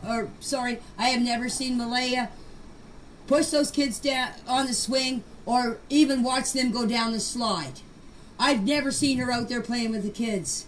In the wintertime, I would go out and throw snowballs at them, build snowmans with them, build a tall snowbank for them to go sledding in. All the grandchildren. And I would try to go coasting with them, but I have some medical problems. I couldn't really go coasting with them, but I would push them down the hill in the sleigh. I would play snowballs with them. I'd build snowmans with them. I never seen Malaya ever do that with them. When she was out watching them coast, she was pulling Meadow around in the sleigh. After Meadow was born, yes, Meadow got all the attention. I seen that with my own 2 eyes, yes. Jack and Lily were sort of put on the back burner, yes. What does that I've mean? never seen when I would go in there after school. When Janie says that Jack and Lily were put on the back burner, you know, she's like acknowledging that she's witnessing neglect and abuse in that sense. Instead of being a positive influence, she chooses to call Malaya, who's 40 feet away, and remind her how bad of a parent she considers she is for whatever reason. That's the way she describes it. For 2 years, you're supposed to speak on it. You lived in an RV in the driveway. You observed those kids in the backyard. And somehow it comes back to why Malaya is a bad parent in that circumstance. She's a participant. She's a contributor within this household. She's a part of the kids' lives, like it or not. You invited this into your life, Janie. This is Daniel and Malaya's problem in Janie's life on Garlock Road. And she's slipping in and out of this role of caring grandmother who's just such a jovial person, a positive influence, to this landlord stranger who observes all of the wrong things that go on around there from afar and is able to report on them after the fact, as opposed to stepping in and fixing situations in the moment.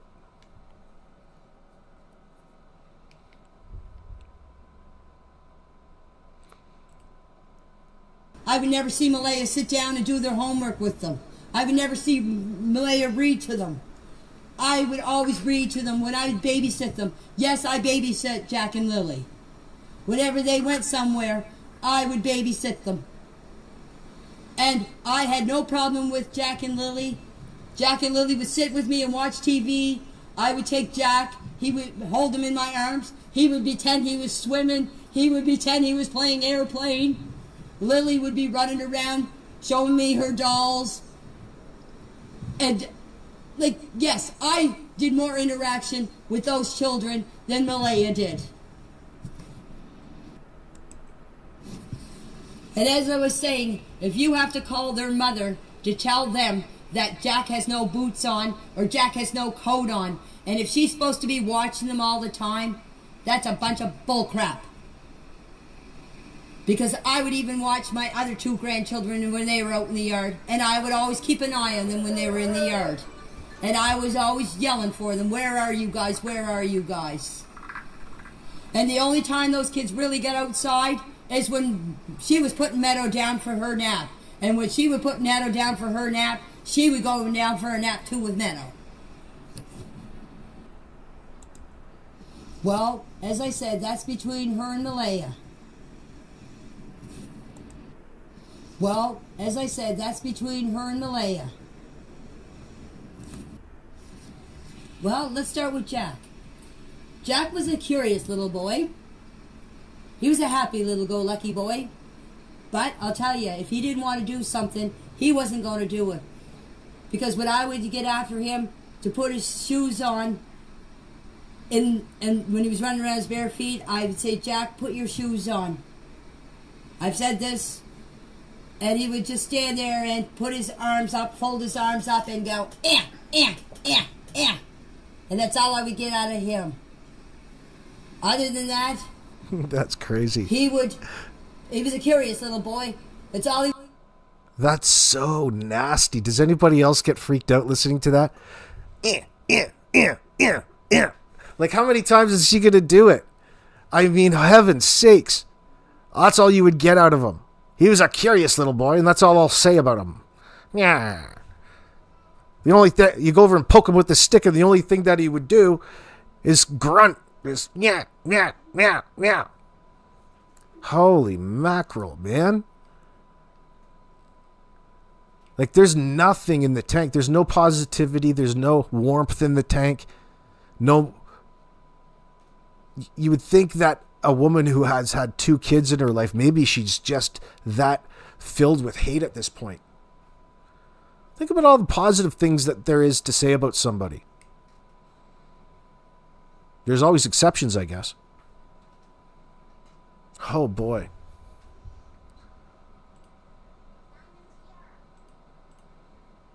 He would do all day when he was outside was sit and turn boards over or rocks over looking for bugs and worms.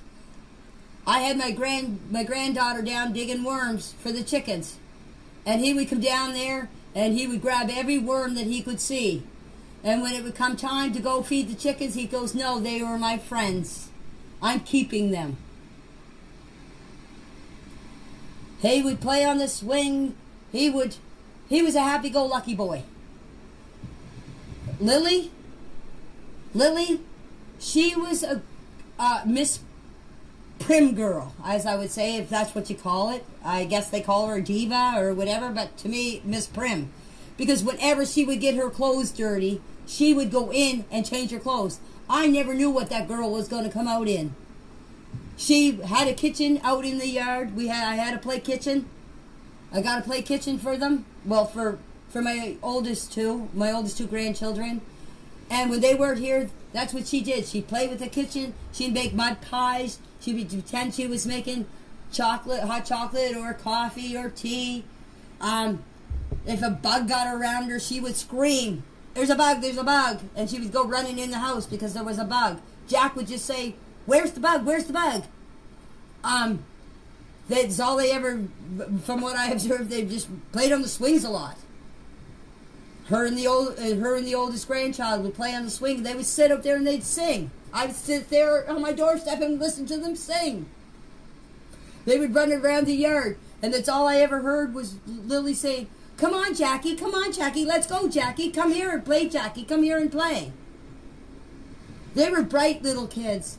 They talked a breeze. Like when someone came into my yard, like if my brother came into my yard, they would come and say hi, and my brother would talk to them, and they would talk to him, and Jack would be there. "Oh, look at my worms," or "Look at my bugs." I remember one day we caught a salamander, him and I, and Daniel said, "Jack, you have to let the salamander go because if not, it'll die." Well, I snuck the salamander out of the bucket, and he looked for that salamander, and he cried because we let his salamander go. Jack was just into bugs.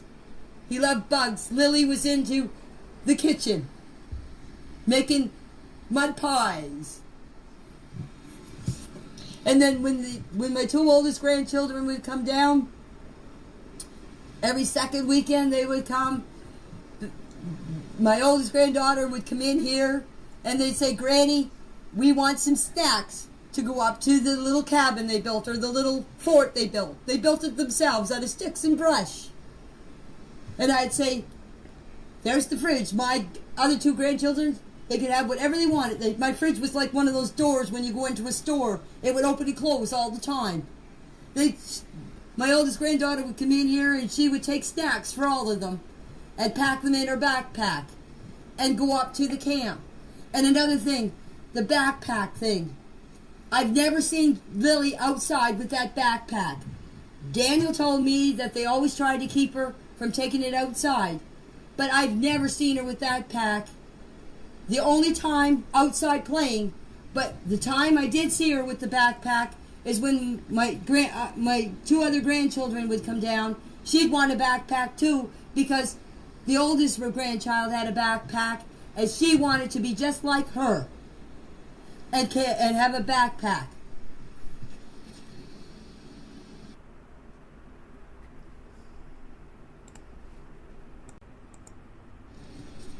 Oh. Great statements, Janie. So, I'm getting some errors, but I'm going to stick through it. My chat was disconnected. I don't see my chat on my StreamYards, but I do see you back in the studio. Excuse me. Let me know if you hear me on my audio. That would be great. It's like my connection. We have a blizzard warning going on. There might be some intermittent issues.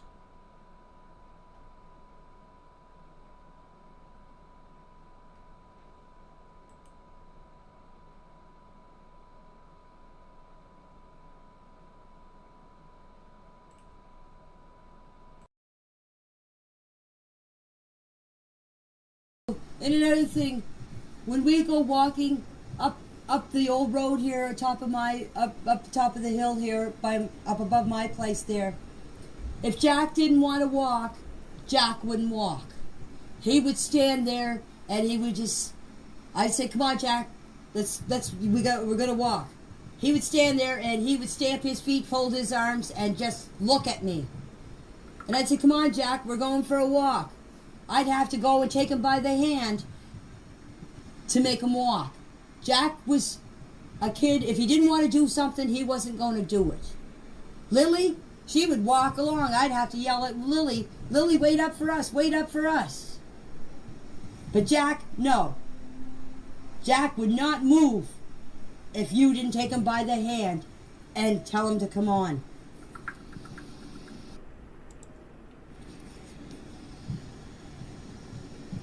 Apparently, Lily was the only one that was sick. I think the reason why Jack didn't go to school is because I don't think she wanted Jack to go to school by herself. That's my opinion. They missed school Thursday, yes. They went to town Thursday around lunch. My apologies, friends, for the intermittent communication problems. Finally getting some signals back my way. Yeah, you guys are... How many people in Ontario are under a blizzard watch? We don't get many blizzard watches. That's what it says. JM221. They made it seem like Lily had a backpack for overnight stays, but it appears the kids didn't stay overnight at anyone's place since they moved into that dump. You're right. Yeah, you're right. And you guys are right to suspect, and there's got to be more to the rationale in reality as to why Daniel mentions specifically these particular clothes items and can't remember what the kids were wearing to begin with. And he says clothes don't matter, he says. Remember that? Clothes, they don't matter. Especially when you can't remember them, Danny.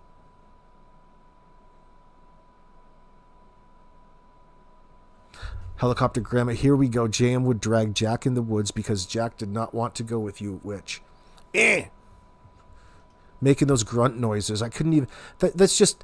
She's a woman filled with negativity in that sense. Like she's finding justification why she's right in disliking these particular children. It's like the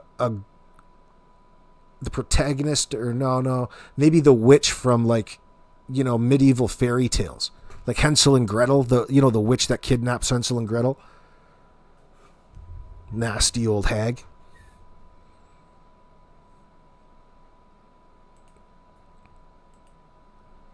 Time. I have no idea what they went. I do not even know what they bought. I heard them out in the yard here Thursday afternoon. And when I heard them out, my dog started barking. My dog tells me when the kids are in the yard. Okay? I went out. When they heard them out in the yard, my dog started barking. I opened the door and now you have to... Oh, really? Does it make T2? Like, when you say tells you that they're in the yard, what do you mean? To me, it's a way that she's distancing herself from being accountable or a solid, reliable eyewitness account or story that she's about to proceed. It just sounds like bullshit. It sounds like you're speaking through your dog. What the fuck does your dog have to do with it? You keep going back to this dog telling you that the kids are there. Somehow that's supposed to add credibility to your witness statement in the moment. Yeah, dogs can be reliable watch animals, but that's not Fluffy. Why isn't Fluffy barking now? And wouldn't you know there, you old bag? The RCMP officer had the same question to you.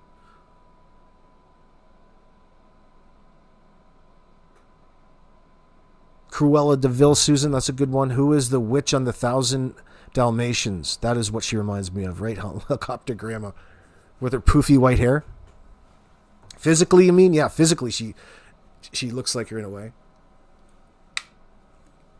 And she have a black hair with that white blend.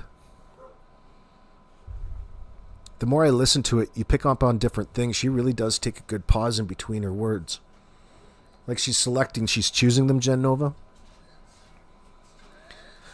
Esther says, Red Riding Hood's grandma, what big teeth you have. Oh, what big bag of crystal you have, Grandma. What a big shard of ice you have there, Grandma. Oh, is that ketamine, Grandma? You want a K-hole tonight in the RV? We'll have a rave. Boop, boop. Do you think Janie's in there spinning turntables? Mixing up some jungle? My dog out. My dog is penned in. I do not let my dog around Jack and Lily. From what I hear through the grapevine, Jack and Lily have not been around animals. When they first came here, I tried to introduce my dog to Jack and Lily, and Lily started to scream because my dog was near her. Ever since that, I've kept my dog away from the kids, Jack and Lily. Thursday, when I opened up the door, Jack and Lily were right beside. There's got to be another reason. There's got to be more to that. So, if there's no more to that, then you were a participant in helping the aggression towards the kids by way of a dog. You didn't normalize it. You didn't condition it to new people in the household to make your life as a dog owner that much easier and safer. You did the opposite, as you should do, and normalize. You know, maybe the dog isn't good with other people.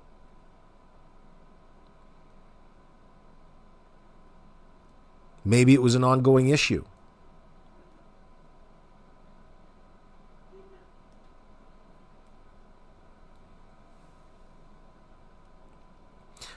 So when you think about this dog scenario and how it fits into all of this, even if there was a dog attack, there's two children. Even if there was a dog attack, there's two children. Why the need to lie? There's no need to lie. There's no need to lie about an accident. Your dog attacks two children and you say, hurry up? Or do you try to prevent it? So I have a hard time believing that the dog is the culprit, the perpetrator. The dog could be used. It could have been an aggravating factor to the situation, but Dan and Janie sicking a dog on a child as a way to scare it, to punish it, isn't out of the realm of possibilities, considering similar things have happened with Trezell and Jacqueline West and Orrin and Orson, or Classic and Sincere Pettis. Not that that's what I believe, but I'm trying to connect it and how the dog would fit into the deaths and the need to cover something up. You're not taking one for the team by lying for your dog. It doesn't work like that. There's a reason why they have a desperate need to lie and cover up their own culpability in all of this.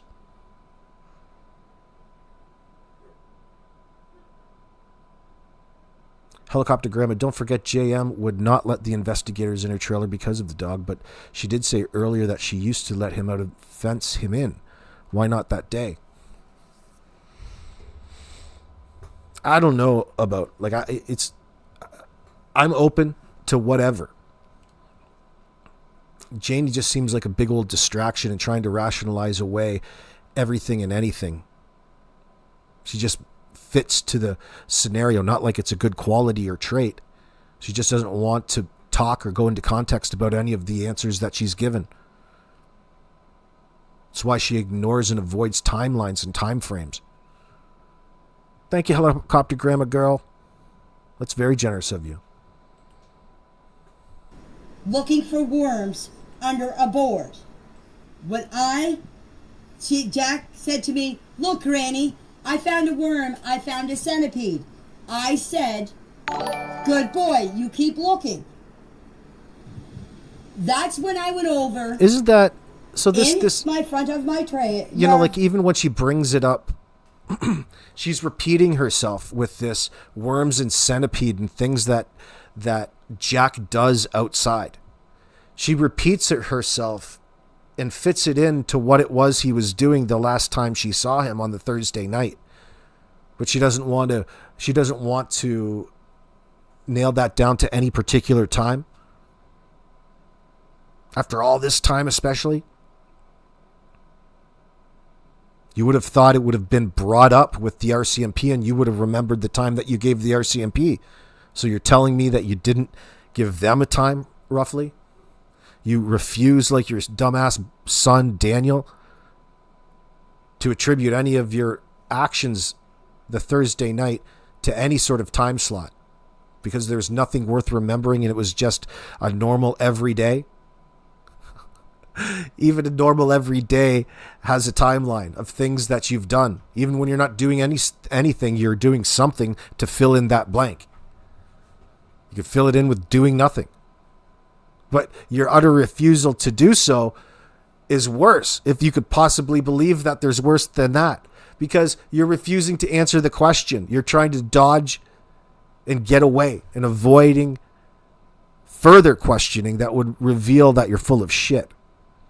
You're relying on not knowing, almost to the point of pretending that you're nuts.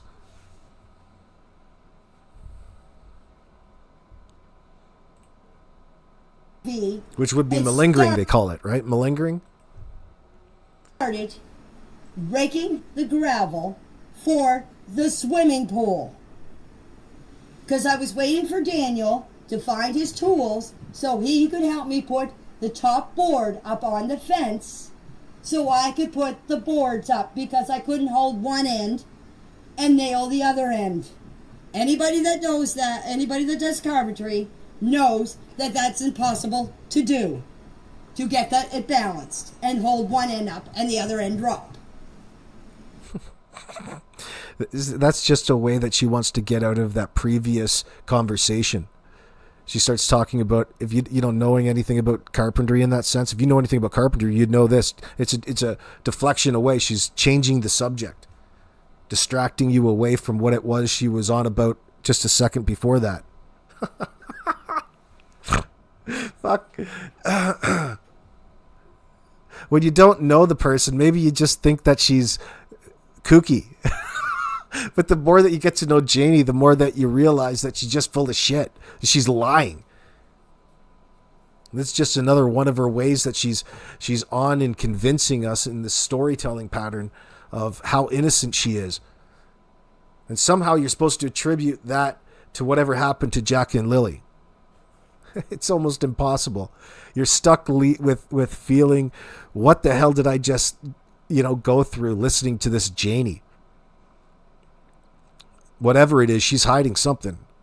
And she's angry about it. You can't just be walking around life this nasty angry. It's like as close to a real life Oscar the Grouch as I've ever witnessed.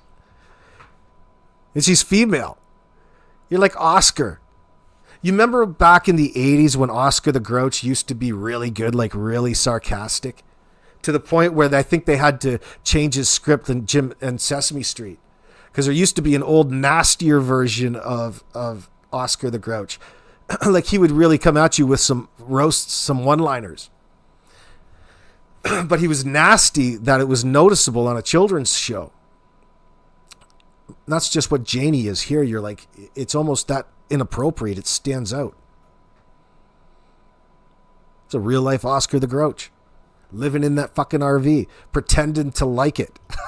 That's what I love to see. You know that she hates it. You know that she's miserable as hell. How could you be happy in that goddamn fish hut?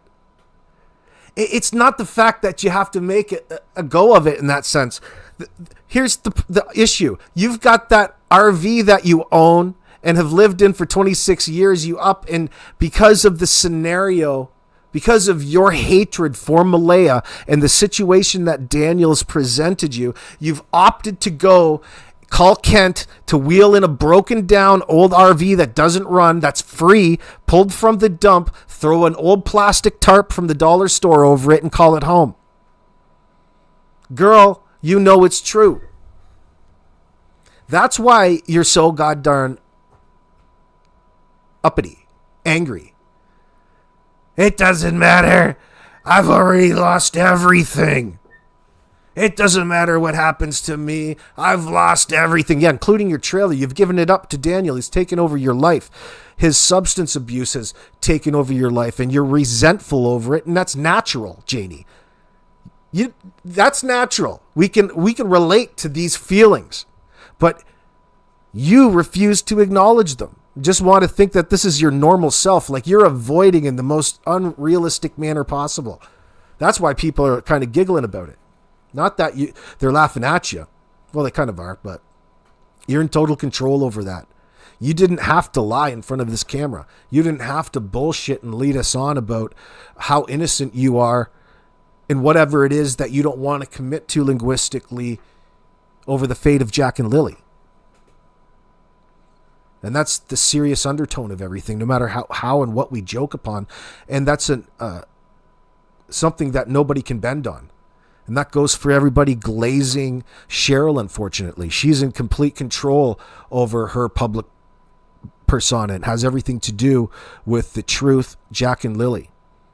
Not protecting a person who you want to be perceived as a victim in all this, as a shield and a defense for her accountability over what's coming down the line. That's not right.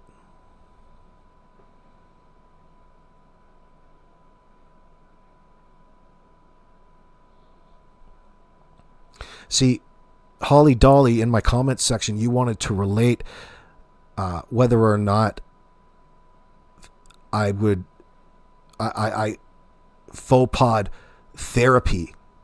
And what that did was compare what Malaya's doing now to actual therapy. The foundation behind any sort of therapy, any sort of help in getting through whatever it is that ails you is the truth. And that's the number one thing. You can't sit there on a lie.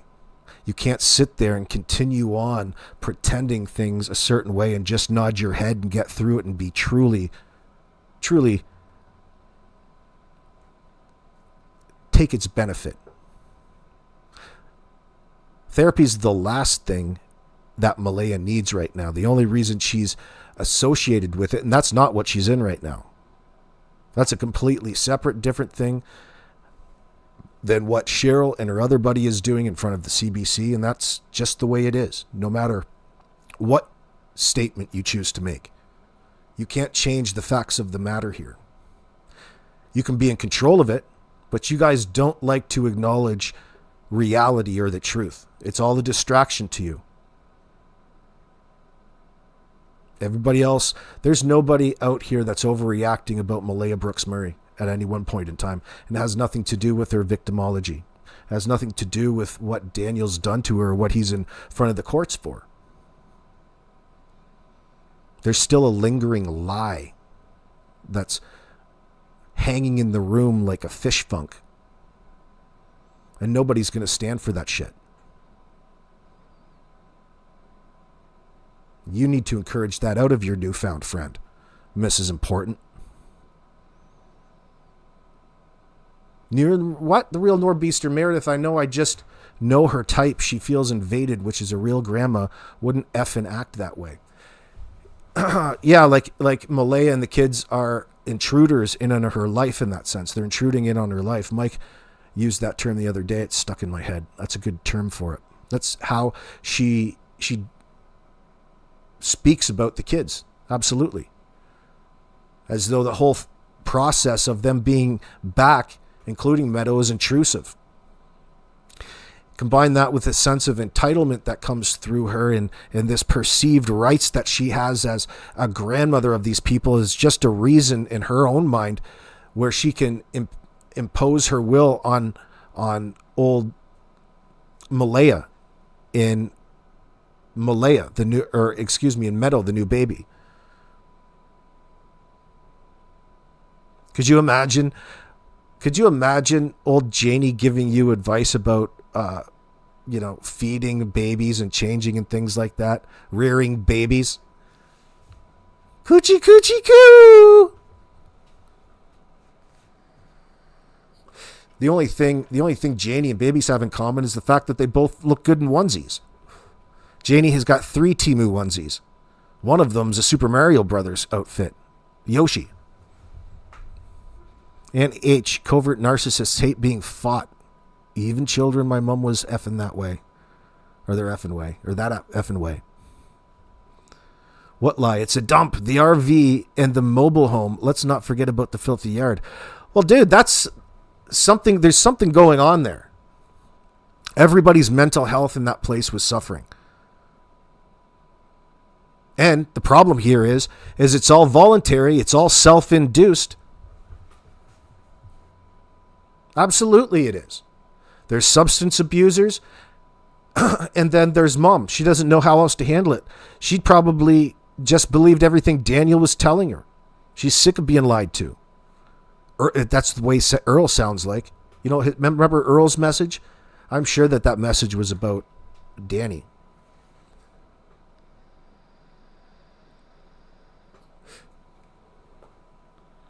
It's shocking Danny and his brother survived childhood at this rate.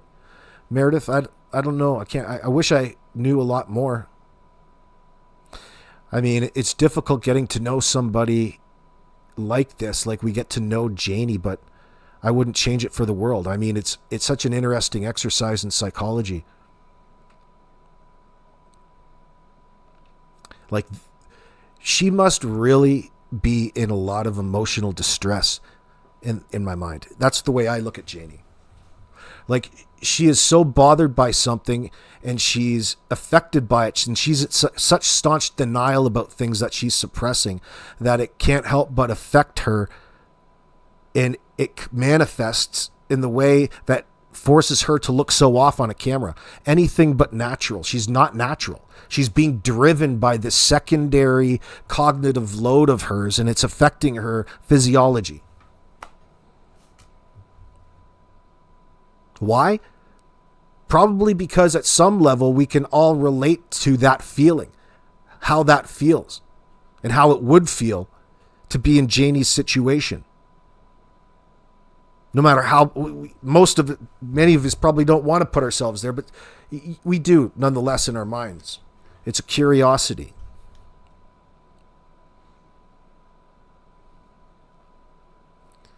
There's got to be something in our effing water here. We are all goddamn nutters.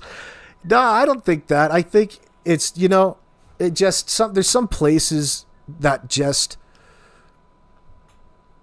can get a certain way because of the lack of population. Listen, the East Coast is a great place. Friendliest people in the world. They're great for the most part, but there's bad aspects to every part of society everywhere. And this is one of those lesser aspects of human nature and society that doesn't get any darker or lower. At some level, there's some humanity here we can relate to, whether it be the uncontrollable rage that Daniel is so hard to try to avoid, that drove him to unalive 2 children.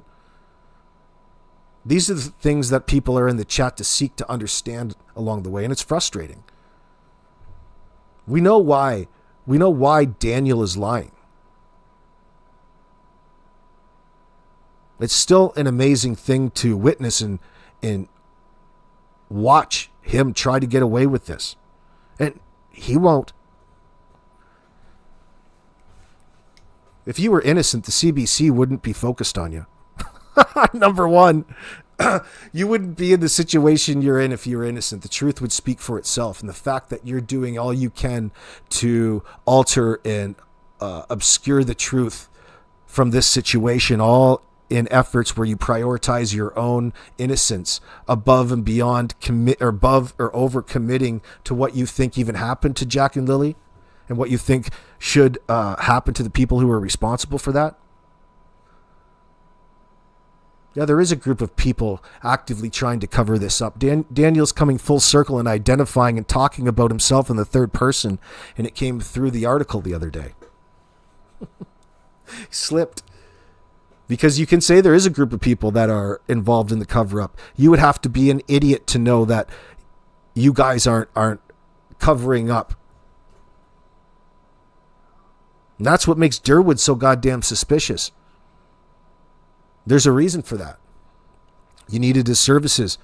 You could see Darren as being just the know-it-all individual, the Dunning-Kruger effect at work here. Yeah, I'll help you out. I can get rid of these things. I'll take control. Just because Darren's that type of person. Could you imagine the power that you would have over two people if you knew that you just assisted them in disposing of two bodies, and you know how desperate of a situation they're in? You want to talk about extortion? That's just the type of thing that that Darren Geddes would be involved in, would love to have over somebody else's head. Just as beneficial to the guy with the information. It doesn't have to be a nasty exchange. It's just a little reminder that he knows all of your darkest secrets every now and then. Kind of like what the Epstein files are in the media right now.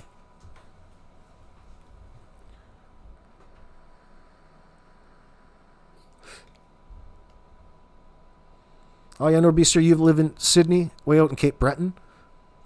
I'd like to move out there, to be honest with you. Probably sounds silly to somebody who lives there.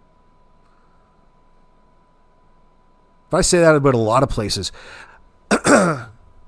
Especially when I like to go on Google Earth and go to places, especially up in northern Canada. It's like the craziest fucking places that you've ever seen. And every time I've got to keep reminding myself that this land is owned by polar bears. It wouldn't be all that fun of a trip to go up there and visit. I'll stick it out, Michelle. You might be buffering. We're going through a bit of a thing here.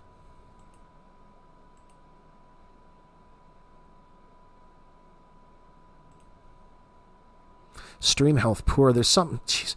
Sorry, guys. I apologize tonight. I did all the protocols. I usually reset my router. There's still something. I didn't reboot my computer, and I probably should have done. Yeah, it's starting to do it a lot more in the last few minutes. I did get some dropped frame notifications. Dropped frames detected over the past few minutes. Why it's doing that, I don't know. I'm going to try to stick it out, though, so just be patient, friends.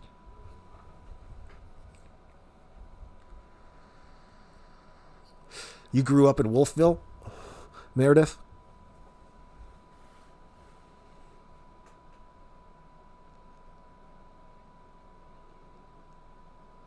Yeah, I'm back. I didn't go anywhere there, Michelle. I'm sorry you guys are having to go through that. It drives me nuts as the guy putting it down the stream. It's not like I'm doing anything different. It's just... I wonder if it's something with my VPN. I don't know.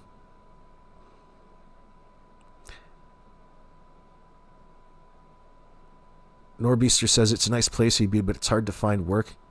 If you can secure housing, you are good. Yeah, it's like any place right now, Norbeaster.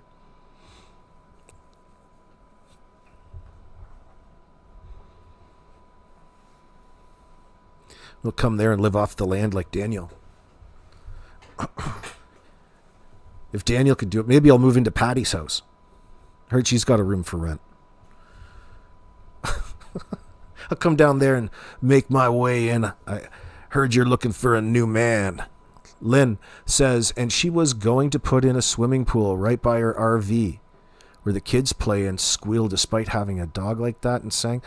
Yeah, we all know she's full of shit though, Lynn. This whole pool story is just a way for her to take the focus away and distract something that doesn't exist. You know, it's like some other guy. It's like reaching out there and using something that isn't real in place of the information that she would have otherwise given herself away with.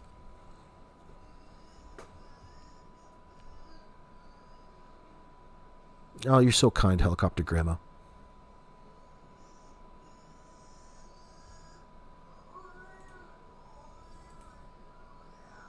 After Daniel helped me I continue putting the boards on the fence. But there was another fence on the other side that was there before that. So I was out there doing my fence. Jack and Lily were in the backyard playing. I came in the house to have some supper. I do not know when the kids went in the house. I don't know what time they went to bed. I don't know anything of that. Interesting. That's all I can tell you is from what I told you. My brother called me at 8:48. We talked for 2 minutes, 59 seconds. Yeah, now you're talking the real nor'easter. That's why I want to be out there, because I'm such an avid fisherman. I already know how to fish, but I want to learn how to fish in a different way. Like the ocean is a whole lot different than the Great Lakes, right? Obviously. And I garden like a maniac too, so I'd have my busy right there. I'd like to buy a little boat, nice little cove, putter on out in there and, get me some lobster. Legal lobster, of course. Welcome, Leslie O'Donovan. I appreciate that. Welcome, my friend. Helicopter Grandma on gravel. She must think we fell off the turnip truck yesterday. She's 2 fries short of a Happy Meal. I like that one.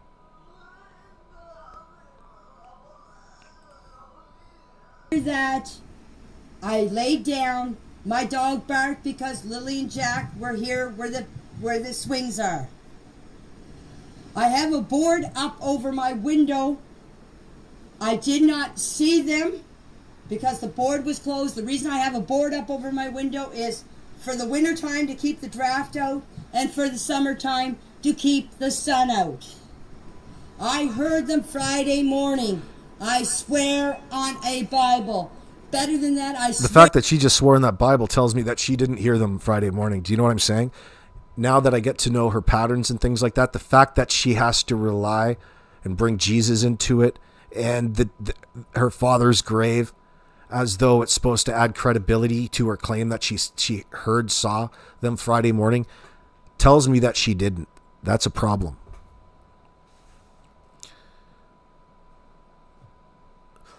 What else is cool, though, too, I guess if we're fantasizing Nor'easter, Google Earth, you scroll out, and there's all kinds of different little islands out around in the Gulf of the St. Lawrence, and even there's that Pictou Island just off of New Glasgow. People are all up in there, living in there. They've got little farms out on the island. That would be so fucking cool to go out there. I mean, you'd be isolated, but fuck, you're isolated in Nova Scotia anyway. That'd be just up my alley. Here in Ontario, there's a place for sale way up on Lake Superior. It's its own private island. The guy wanted $70,000 for it. It had a nice little dock, had all of the hookups. Like you could snowmobile out there in the winter and boat out there in the fall. You could live out there all the time if you wanted. I wanted to get that place so bad. But I mean, that's isolated. Just fine by me. My fishing pole wouldn't ever come out of that lake. With so much fish, I'd be smoking it, be eating it. I wouldn't know what to do. I'd have to go and trade it. Trade it for some of the ganja. Here on my father's grave, I heard them Friday morning. So the kids were here Friday morning. After that, I don't know what happened to them. My first instinct when she told me the kids were missing was check the woods. That's what I did. And when I found out they were not in the woods, I said they're not in the woods.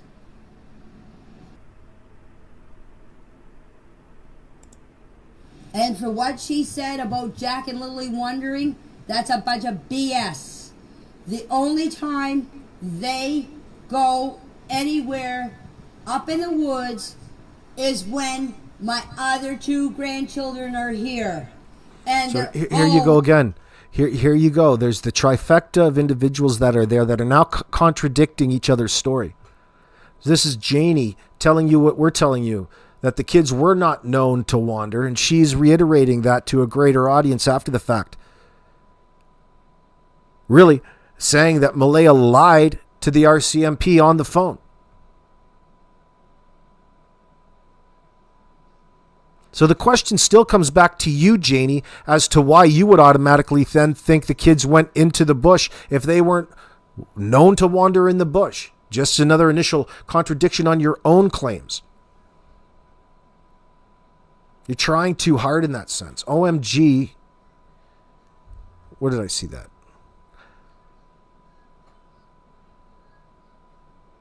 Jesse D, you've heard this interview 100 times, but not the Bible or her dad's grave part. Sometimes you fool yourself. You're like, oh, here we go. Here goes Janie again. I thought I just heard this, because she repeats her certain parts of the story like it was written down on paper. And then you realize that there's a trailer on it that you haven't heard before. Yeah, that happens often, or you've forgotten, or it sticks out to you at a different point in time. It's so rich in bullshit, if that could be a thing for the sake of this show. I mean, it's so rich in deception in these statements of Janie's. I mean, you come out of it after a while feeling that you've actually learned something about an individual. Not in the way that she intended, but the way and how they speak, they behave in light of what's going on. I mean, it's a travesty, of course. You haven't done Chase the Ace in a while? What's going on, Black Opal? Why does JM have to say things slow? What are we, 2 years old? Well, she's careful to pronounce every word that she's reading off the paper she has hanging on the side of the RV. I wonder what... She'll be in the trailer again, though. When did she move back into the trailer?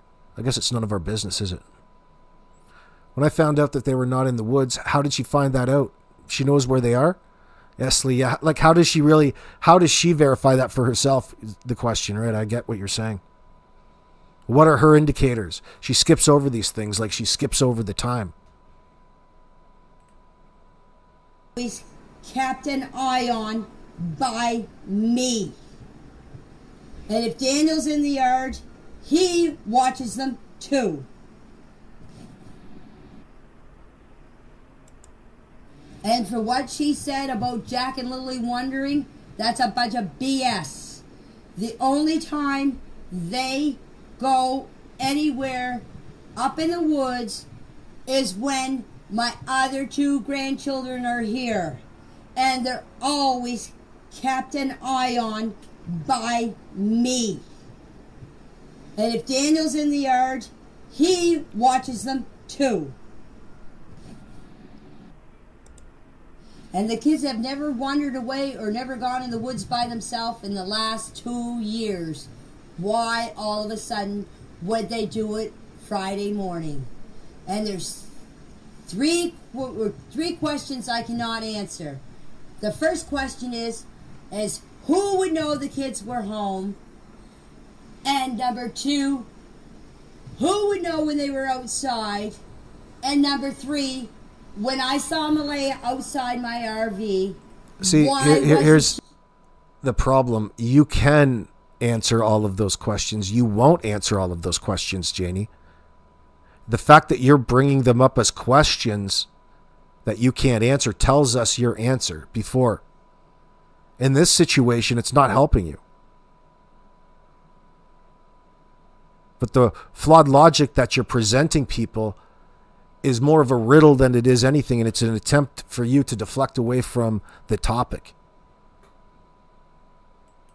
You had the chance to answer the question directly and be truthful and honest, like you're expecting us to take you, but you choose other ways. You choose to take advantage of that.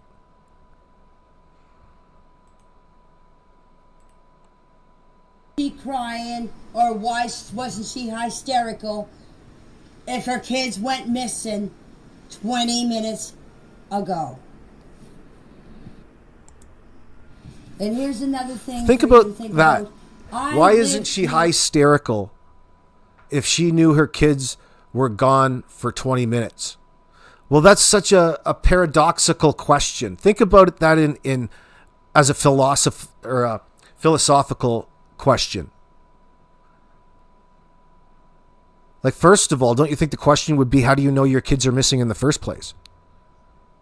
What makes you believe that your children are missing in the first place in order for you to turn around and say that they've been missing for 20 minutes? The question that was presented is misleading. And it's intended to be that way, I feel.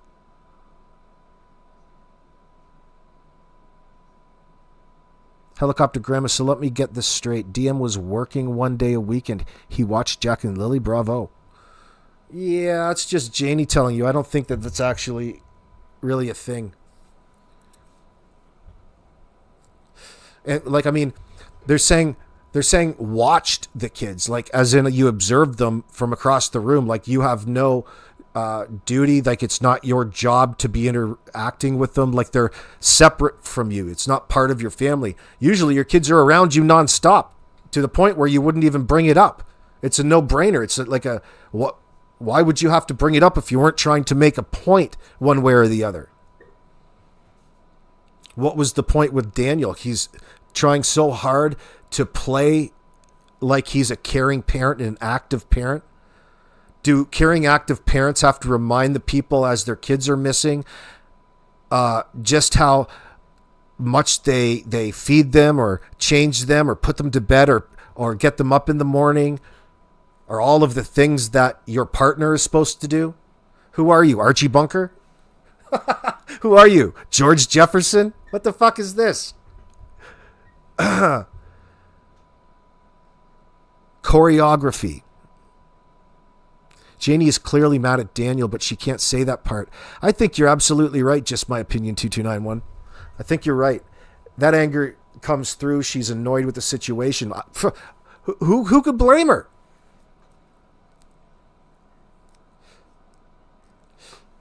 But on top of that, she's acknowledging the fact that there's fighting going on, and that's that's out there right now. I mean, it's talked about.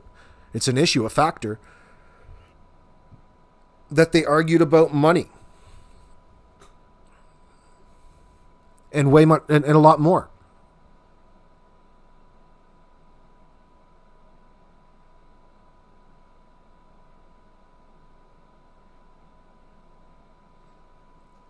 What was Malaya thinking to stay with a guy like that in the first place?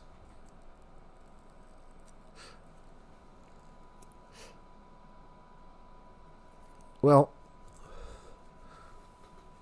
I don't know. I don't know, user. I mean, it's a definite odd move in that sense. They dated for 2 weeks after meeting each other on Facebook dating, and he moved in with her to Patty's and everything started to fall apart. To the point where Malaya doesn't want to speak about it. She needs people to speak on her behalf for her. Those who toe the line. Helicopter Grandma, which is funny because they didn't have swings. Yeah, those are newer swings, aren't they? Friends, we're going to shut it down at 2.5 hours. Thank you very much for joining in. I'm going to leave you with some G-Funk and Janie. We're going to do the Janie dance.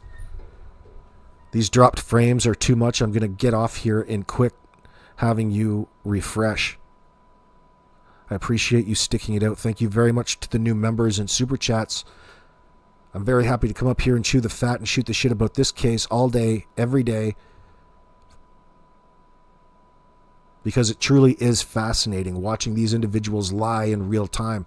And a lot of the characters and the emotions that go along with it. Try not to take things too seriously out there. And that goes for you too, Cheryl. You're going to have to grow a sense of humor. And not in the duping delight arena.